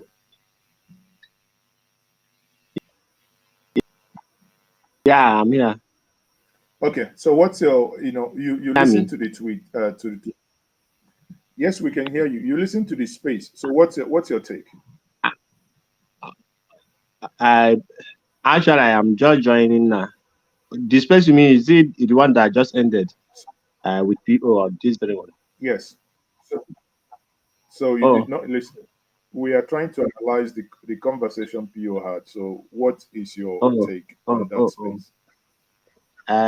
The take on there for me is that, as in he bring confidence once again to me, and I believe to a lot of people, because based on what happened, the Shariganian and convention that happened 2 days ago, many people we are like, that is the end of Labour Party, and some people we are like, if this should be the case, that they're off and all that. But listening to him today, he bring an encouragement to the people, and he give us the confidence and the encouragement,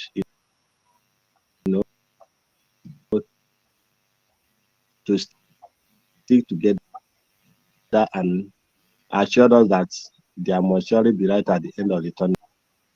So listening to the space, following up with all that inspired today, the single, just like you said, second development, if everybody buy the politicians, they're like done 2 term, like 8 years, Some are even trying to see how they can be the longest serving president, longest serving governor or local government chairman. Most of these things are the reason why some of them, even when they know they're not doing anything, some are just there for ego, just to make sure that, some will be like, I want to be the first governor to go for a second tenure in a consecutive way, that kind of a thing. But this kind of thing will make it, once you are there, you don't have anything, as in any reason to be thinking about the second tenure or whatever. You'll be focused on the work you have voted in to do. But on a second thought, I just have a kind of, I don't know, a perception that may as well encourage corruption, in the sense, I don't know, but that is me, what I'm thinking. I don't know. That one might be there, and like, I only have 5 years here. He may not be thinking towards development. He may be thinking how he can, as in, still enough, so that even when they want to like fight him or drag with him, at least when they collect some, he will still have some leftover that he will use to fend off. Our politician, how they think. So that is my own. Thank you. Okay, thank you very much, Onyeka. Then stand by. And let me take orders before I come back to Pansat here. God servant, you're welcome. God servant, you're welcome. Okay, Aroma, go ahead. Aroma, go ahead now. Unmute yourself.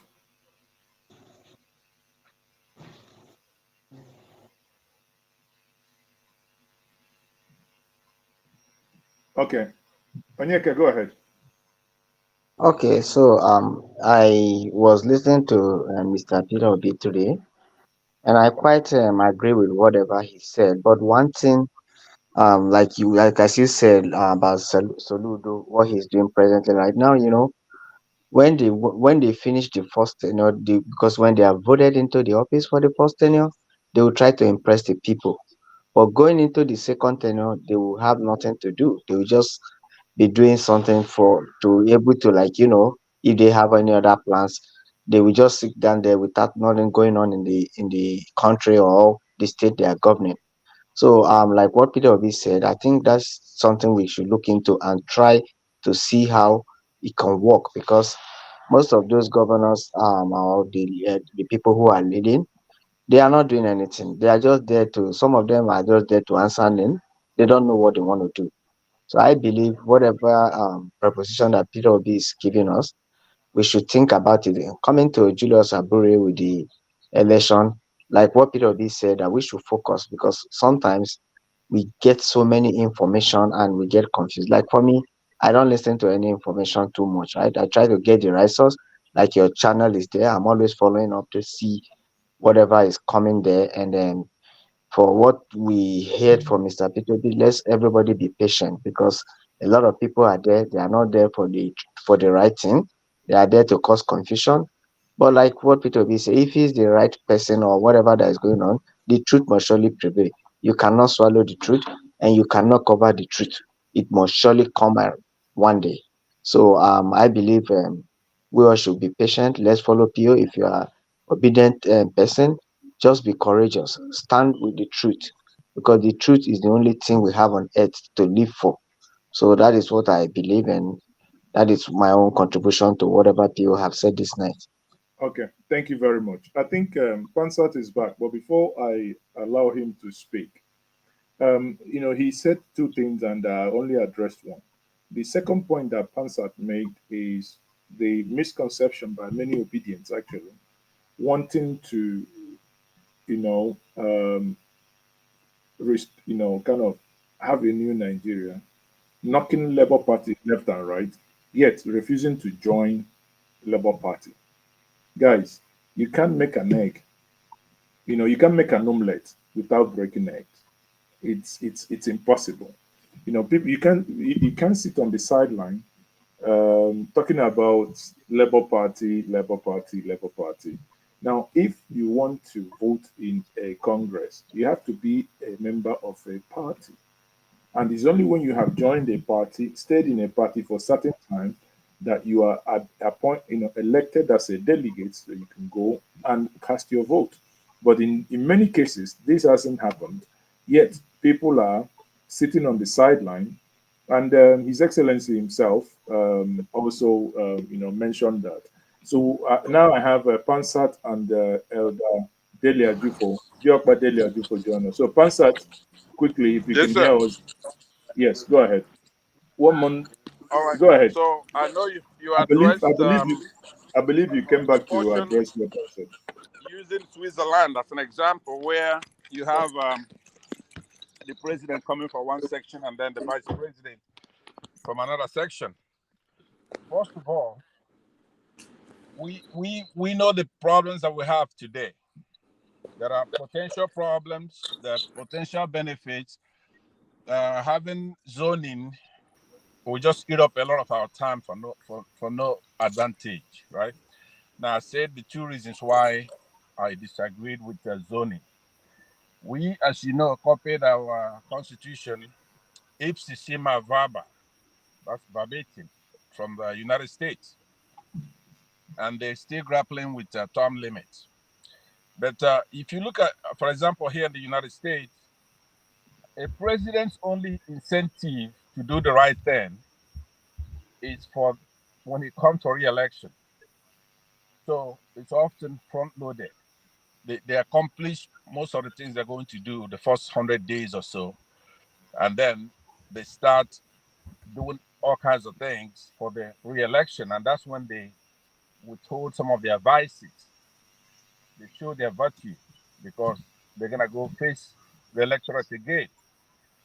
When you remove that person is gonna be going for a second term, and he's gonna face the people and face the press, and they're gonna ask him about his performance.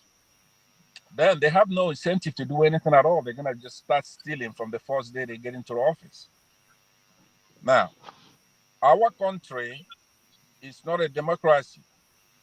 The main reason why PeterObi is chasing this term limit and zoning is because of the problems that come from it, that emanate from not having good laws and not having the laws enforced and having a quasi-military government. You look at the people who have governed Nigeria, those who actually ran for office and not the accidental ones like Jonathan are the same military people. They just change uniforms. So who's killing who here? Now, I'm going to try not to talk about the main issues that we should be talking about because we're just discussing what P2B discussed, of which we don't expect him. I would like him that way to really hit hard and go after our problems. Everybody knows what our problems are. So that's not what I'm talking about today. And normally, when I get on a platform, I don't talk about anything else but the problems which people, bad actors, don't want us to talk about, right? So I'm going to respect your platform and not go into any of that, but keeping it specifically to what we're talking about. Number one, you cannot have a huge country like Nigeria where people come from all areas of the world to occupy the indigenous people of Nigeria. And then you're going to start limiting those indigenous people from participating at the first instance of selecting a leader. So I'm against that. Then obviously the other point, which I think you agree with me on, and for the benefit of those who do not, which is the second point. I don't know if you addressed it or if you are going to address it, where you have a bunch of people who own platforms following PeterObi, but they don't trust his judgment to belong to the Labour Party. And they say, hey, look, I'm obedient. I don't belong to the Labour Party. And they use all manner of adjectives to castigate the Labour Party. Olotunegi is going to, do you know the benefit, the use of a party? A party is important, but it's not a pope or something. The chairman of a party is not supposed to be a pope. Agure performed very well in the last election, and he won the election. And he submits himself to process. If you sue him to court, he appears. in most cases, he sues you to court. Now, if he does anything wrong that cannot be resolved at the political, at the party level, where you have a national working committee, that's what that committee is there for. And I've looked in the Labour Party. PeterObi is not the only saint there. Have a lot of well-meaning Nigerians in the Labour Party, intelligent, well qualified, with good character. And then, of course, you have Baba Ahmed Dati, the vice presidential candidate, the person who actually won the vice presidency of that country, who's a very great Nigerian.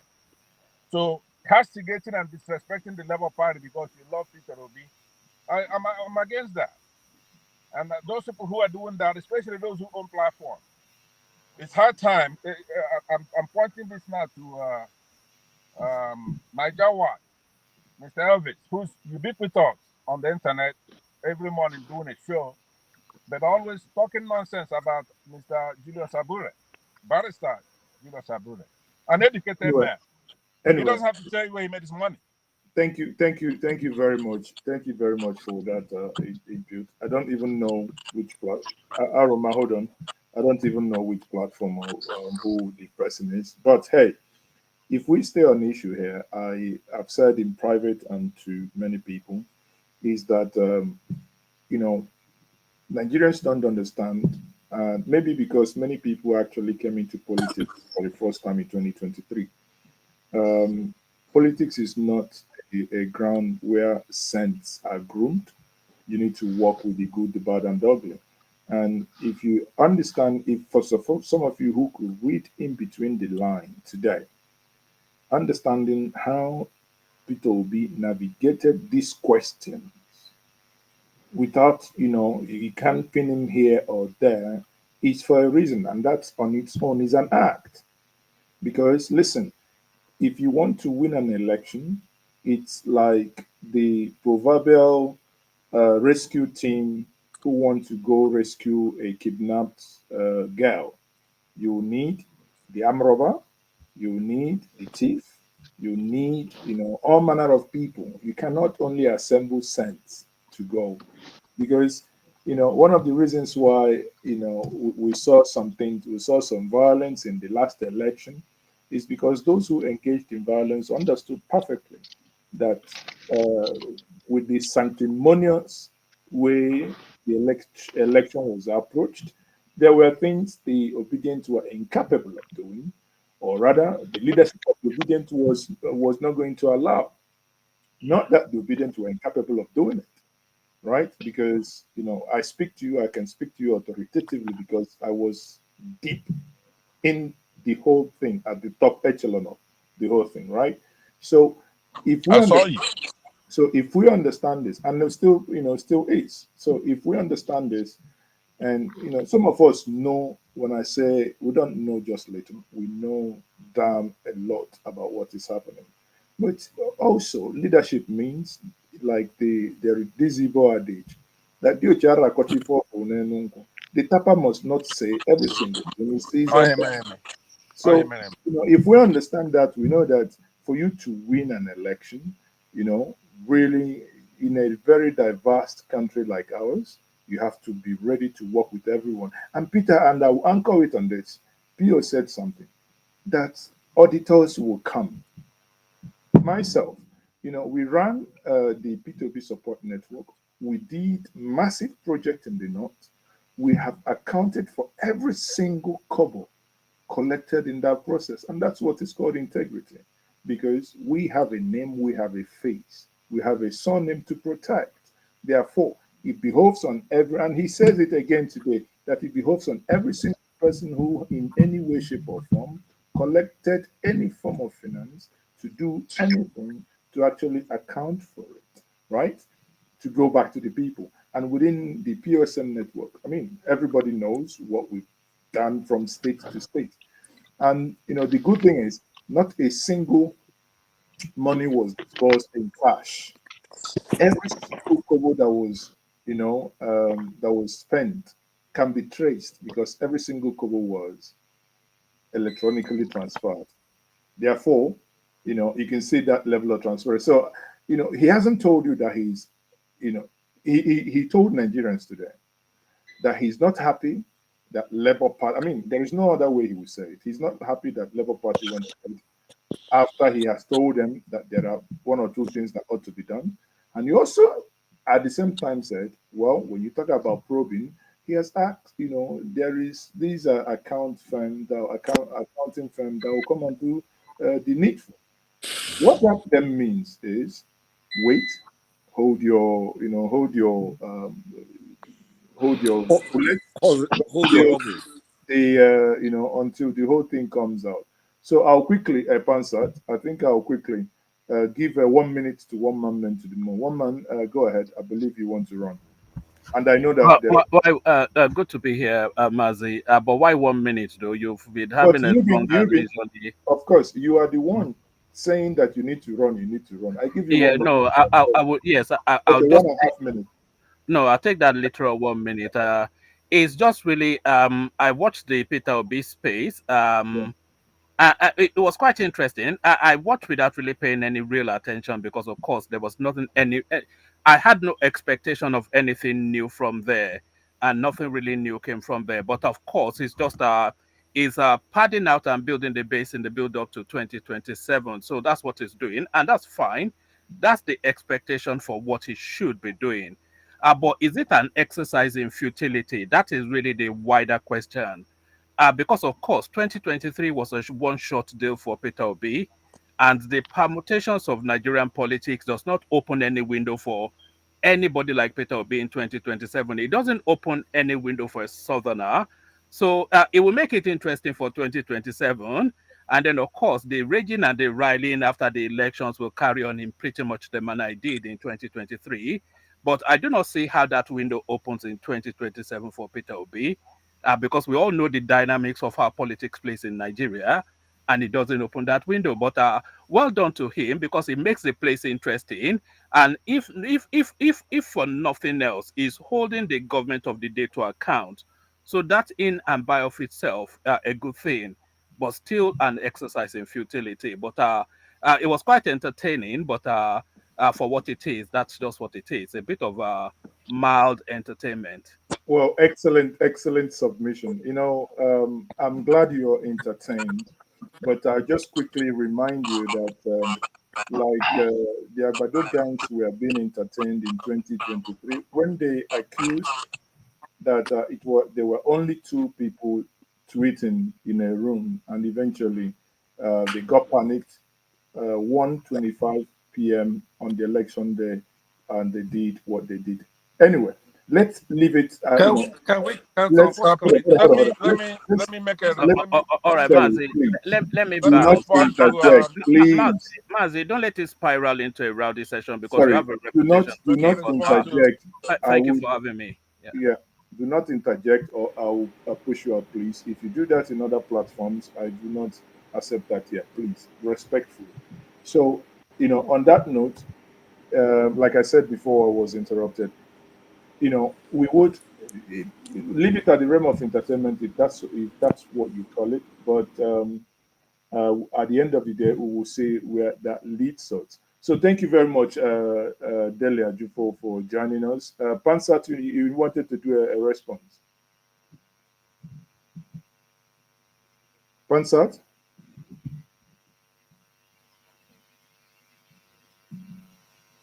you some garbage here, so I want to also respond to that. So I have two responses. First, Before you do, please. yeah. I must caution that we must mind our language, please. You know, even if, because this is the same thing BO said at the end of his submission. He asked every single person that is obedient to mind their language and to stop this attack. There are people that may come to upset you, but maturity means that you take this and you respond appropriately. Thank you. So, Pastor, go ahead. First of all, I'm not obedient. Therefore, I do not take it. Nobody tells me how to talk. But as a gentleman, you would hardly see me use inappropriate language or reasoning. But let me tell you something. That's because of my because of my, reputation online by people who don't know what the hell they're doing. People always try to admonish me when they see me. They want to say, hey, look, when you could go and do this over the other side, but you can't do that here. Well, that's not true, because what I'm going to tell you is the truth. If you are rational, you know that PeterObi won the last election, and that due to the shenanigans back home, you have a snake swallow another snake, and then the tail is coming out of its mouth, right? You cannot allow people such as one man to come to your platform and then it's me that you're going to admonish. I mean, what does that make you? I'm not obedient, but I'm somebody who supports progress in Nigeria, who supports the right thing. Now, I come to a platform and I tolerate a couple of things, and there's one thing I don't tolerate. The first one is this. You as a platform owner, you could make the call on what is good or bad, what is good or evil. You as a platform owner, you could make a call on what is right and what is wrong on your platform. But what is sacrosanct is what is true and what is false. In that case, you don't have that authority. You're not the arbiter of true or false. That election, it's clear that it was stolen from us in broad daylight. It wasn't rigged. It's like, hey, look, you lost because we said you lost. Even though you won the election, we're going to take it from you. It was blatant provocation that there needs to be work done. If you know about physics, you know that in physics, work equals force times distance over time. There needs to be a displacement. I'm sorry. We have to do something about it. It's not gone. It's not passé. Those people who turned out that beaver are going to hear from us. It's not over like one man said to you that 2027 is futility. The same things are going to happen again. Something is not going to happen again. And you shouldn't tolerate anybody coming on the platform peddling those lies. Listen, Pansa. Let me land. No. Sorry. I'm almost done, and I'm No, gone. no. You cannot. Sorry, you can't say I shouldn't tolerate it. No, we are Sorry, hold waiting here. on. Some of us are You elderly. cannot say I cannot tolerate that. What I was referring to is minding the language. We are free to air any opinion. Now, when in 2022-23, people were saying two people were tweeting, some say we are WhatsApping. It's fine. It's an opinion. Anybody is free to have such. One moment went to the most saying this is entertaining, that 2023 is Southern whatever, it's fine. That is opinion. But what I will tell you, which I would then, link back to the adage I said, because he's sitting outside the circle and outside the box, he does not and he will never see what is inside. Therefore, will allow him to have that perception, and again, just leave it at that. If you may quickly, sorry for me to you, but if you may quickly round up, let me take others. I have an elder Delia Jupo here as well. All right, very well. I appreciate your platform and the work you did back home and you keep doing. So because you have others here, I will go ahead and leave it at that. I thank you very much, but I want you to go back and look at what I said. Now, if you find anywhere where I use the inappropriate either language or logic, then we can resolve it the next time I see you. I would leave it at that. Thank you very much, and I'm checking out. But I'll be listening. I'm at an event here that calls for my No worries. Okay. All right. Thank you. Thank you. Mazi. So okay. So no worries. So Aroma, please, before Elder Delhi, because you've been here for long. Quickly. We can't hear you again. I don't know if it's that your device. No, it's not. You muted me. Okay, now it's fine. Can you hear me? Yes, we can hear you. Go ahead. Yeah. Good evening, Mazi. How are you? Very well, thank you. Happy Good Friday. Yeah, thank you so much. It's a great privilege for me to be on your platform again to air my view. So it's a very sad reality what our country is going through now. And I followed through the question that people were asking His Excellency Mr. PeterObi on Power Fact, and I so much enjoyed all the questions, and there were so many concerns about how 2027 will be and what we should be doing now. Personally, I've never been interested in the politics in my country as I'm so interested for now because I have a son. He has a future. Even though I don't live in Nigeria, but I'll always go back home, and home is home. You know, there's an example in the days of Nehemiah. You know, there were some, the Israelites who returned to build the wall of Jerusalem were oppressed by Tobiah and Sanballat and people of that nature. So at the time, they were building with one hand and holding their sword on one hand. That was how they were able to conquer their fears, and they were able to be successful in building that wall. So in our front, we have a daunting challenge about building a nation called Nigeria. Because no matter where we live, home is home. The feelings that we get when we come back home, we won't let that die.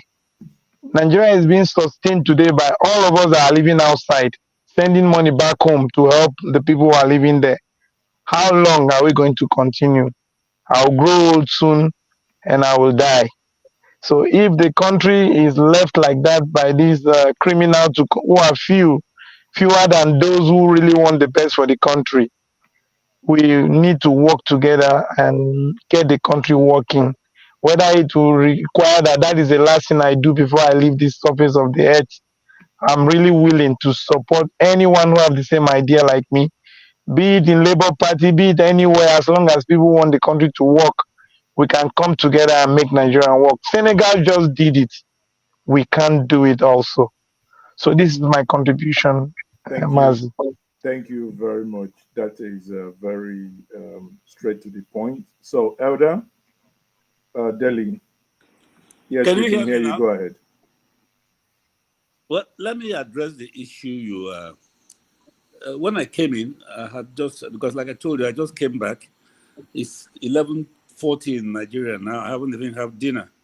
And old people like me should eat early enough. But let me address the issue about making an omelette and breaking an egg. Yes, I agree with you. If you want an omelette, you must break the egg. I can assure you that we had monumental problem with the ObiDients permeating Labour Party. They were guarding it like, I don't know how. Registers were kept away from us. Membership cards were kept away from us. I traveled several times on behalf of Delta State to Abuja to get membership cards. I was only given 5 membership cards for the entire Delta State. So what I did, I told people in Delta State, get yourself together, register at ObiDients, and when the time comes for Congress, there must be ward level to local government to state. Then you can register. We did not know that people had other plans. There were no delegates. There were no delegates. You cannot have top to bottom convention. It's not done anywhere. So we're not even giving the eggs to break, my dear Mazi. It's okay. There was no egg for us to break. We were denied the opportunity of even coming near the egg basket. And as for my friend, one man went to mow. I listened to him. I'm sorry, he's living in the past. There is revolution brewing and he can't see it. It is not up to us. I hope, well, I don't know. I'm 79 old chap, and I don't see me joining the revolution on the street. They'll probably trample over me because I can't even carry a gun. I've forgotten how to hold one. The people are angry, but you can understand why they're angry. It has happened in the past. My friend who spoke before me quoted Nehemiah in the Bible, but he forgot to mention that 2024 years ago, Pilate asked the Jewish people, who do I release to you? Jesus Christ the Redeemer, our Savior, or Barabbas the thief? They released Barabbas the thief. Today we are given a choice of electing a very good candidate. They manipulated it and gave us a thief as a candidate. So, but Nigerians will reject it come next time. We have learned a lesson, and like he said, that it happened in Senegal, it will happen in Nigeria in our lifetime. I've been a follower of political movements since 1960 when I was 15, and I've seen changes. People are getting angrier. Today, people cannot buy bread. Bread, perhaps the last time you were here is okay. You probably bought bread for 300 naira. Today is 1,600 in Nigeria. I can afford it. I don't know about my driver. So I'm forced to augment his feeding apart from paying him salary. How long will I do that? When I stop, he will go to the street. So what is going to happen is you have the medium. Let us see how we can. I know that what they did in is it Newe or wherever, bringing mobs from the market to come and fill the hall. An exciting futility. For the start, leadership of the Labour Party was not there. PeterObi wasn't there. OT wasn't there. The elected members of Labour Party were not there. We are still hopeful that we can rectify things in Labour Party. We can't be jumping from place to place. And for those who are saying they don't belong to Labour Party, they believe in obedience, you cannot do that. Party is a vehicle for change. You can't support Obi during a presidential election, and when it comes to Senate and the rest, you support somebody else. How is he going to govern? So you must belong to a vehicle to effect changes. So I'm urging all obedience. We're going to do it. Before May, we're going to organize ourselves in Delta State and make sure that obedience move into the political, unless we are denied the opportunity. In that case, we'll go where our leader goes. Do I have your permission to go and eat now? Diaba, you can now go and eat. Thank you very much for joining me. God bless you, my dear. Have a nice deliberation. Okay. There's still hope for us. There's still hope. Sure. Those of I remember Independence Day. I was at Balewa with my friends. I'm the only one surviving now. Wow. Thank you very much. So I want when I go there to tell them, listen, oh boy, Nigeria is the way we wanted it. So we're praying that it happens in our lifetime. God bless you. God bless you, Jack. But we have a message for you. Ekene in the comment section says, you are looking so young for your age. This man looks great for his age. And I join him in crossing that you indeed look so young for your age. 78. God bless you all. God bless you. Thank you. God bless you. I'd like to meet some of them. We will survive. We will rectify this country. Thank you very much. It's going to happen. We won't give up. So, bless you all. For those of you watching us across our social media platforms, please, by all means, can you click on the like button and subscribe if you haven't. For the last couple of minutes, many of you haven't subscribed. So we look at the subscribe button that subscribe starts on the screen. Can we bring the numbers up, please? Can we just, for those of you who haven't, can we just bring the numbers up? So quickly, let me come back to, we have Ono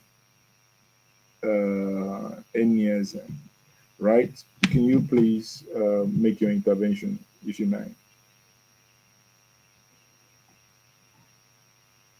Are you there? Ono Enyeze. Are you there?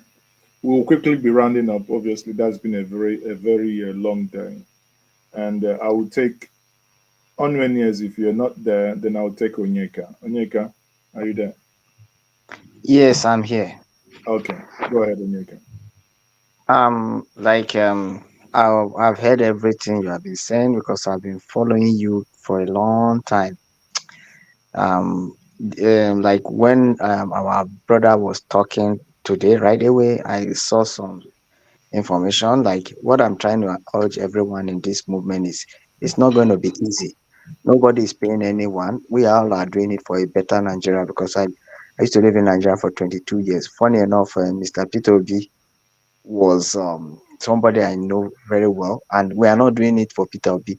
We are doing it for everyone. So if we are talking, let no one be offended, because I know during that the PO election, we here in Canada we contributed a lot, but it's nothing. We are all doing it for sacrifice. So whatever contribution and anything anyone is saying or putting in any way, we should be mindful. We should be careful. We should know our focus, what we are trying to achieve, and what we are heading to. We shouldn't be distracted by wrong information or wrong messages or people, because I noticed one thing in my life: fake information are always there on Facebook to cause problem. We should wait and hear from people, and we all should be resilient. Follow up what is going on in any way you are contributing. Do it and should be respectful and speak so diligently, because a new Nigeria is still possible. And I also want to use this opportunity to thank Mazi for what he has been doing, because I know so many things you have been doing, you have not been paid. You are doing it for a better Nigeria. And I pray that God will bless all of us and give us the grace to do whatever we are doing, not to be distracted. So that's my contribution. Thank you very much. Then, Aroma, please, your final thoughts. Yeah, Mazi, I really appreciate you very much for all you've been doing, even the way you used to go to the court all now and then, giving us update of what is happening inside the court. Until now, that cost you a lot, and we sincerely appreciate all the effort you are putting in for a new Nigeria. But there's something I want to also contribute to what people were saying about Labour Party and people obedience. We can see that in recent time, Labour movement itself and its members are now really getting interested in Labour Party. What a wonderful opportunity it is now for this everyone to sheathe their sword and come together to seize the opportunity to create a boom that will surprise all these old cargoes who have hijacked this country for long. Because in the next election, I want us to have in every polling unit maybe 20 observers or people who will be looking after our ballot boxes and paper in every polling unit across the country. And it is now that we open the door for many members to be registered so that even though I know many obedient don't even want to be paid to do this job because they are willing to make sure that to bring a new Nigeria that His Excellency is helping us to see now from his wise perspective, and people like yourself who have been championing this movement, and we sincerely want you to take this to him that it's an opportunity to galvanize this interest that labor movement have shown and the TUC so that many more members from those unions can be registered. And if Labour Party can have up to 10 or 12 million registered TUC and NLC members, coupled with the obedient and those who really want a new Nigeria, even the Northerners that are underage that they are using to get this chunk of vote in the North will not be possible come 2027. I'm really sure of that. Thank you very We'll much. fight and defend our votes. Thank you very much, people. On that note, I will say good night, everyone. It has been a brilliant conversation for the last 4 hours plus. Even when the space was attacked, eventually, I mean, can you imagine that? Using two telephones to access one account and constantly you are blocked from doing so, and you had to use a third party who was in the room in order to gain access to your own account to have that conversation. If the things, those at the helm of affairs are actually bothered, these are people who have earmarked over hundreds of millions for one single borehole. And he said it there, even in the most rocky area in northern Nigeria, that no borehole that he has done has gotten up to 5 million naira. I mean, yet we have boreholes costing hundreds of millions in a swampy areas in the Niger Delta that when you actually, before you dig 1 foot shovel on the ground, water will be pumping out. Hey, but here we are. Hence, you may understand why they are not happy that these things are happening. But no matter what, we must keep the conversation happening and continuing. All I beg everyone, the obedient, especially many of us that engage on the Twitter streets, please, respond to those you can respond. But bear in mind, there are 2, 3, 4 accounts on Twitter that, as even PeterObi said it today, these individuals are paid. Some of them moved from the other parties after the election to join the APC by proxy. They have no job.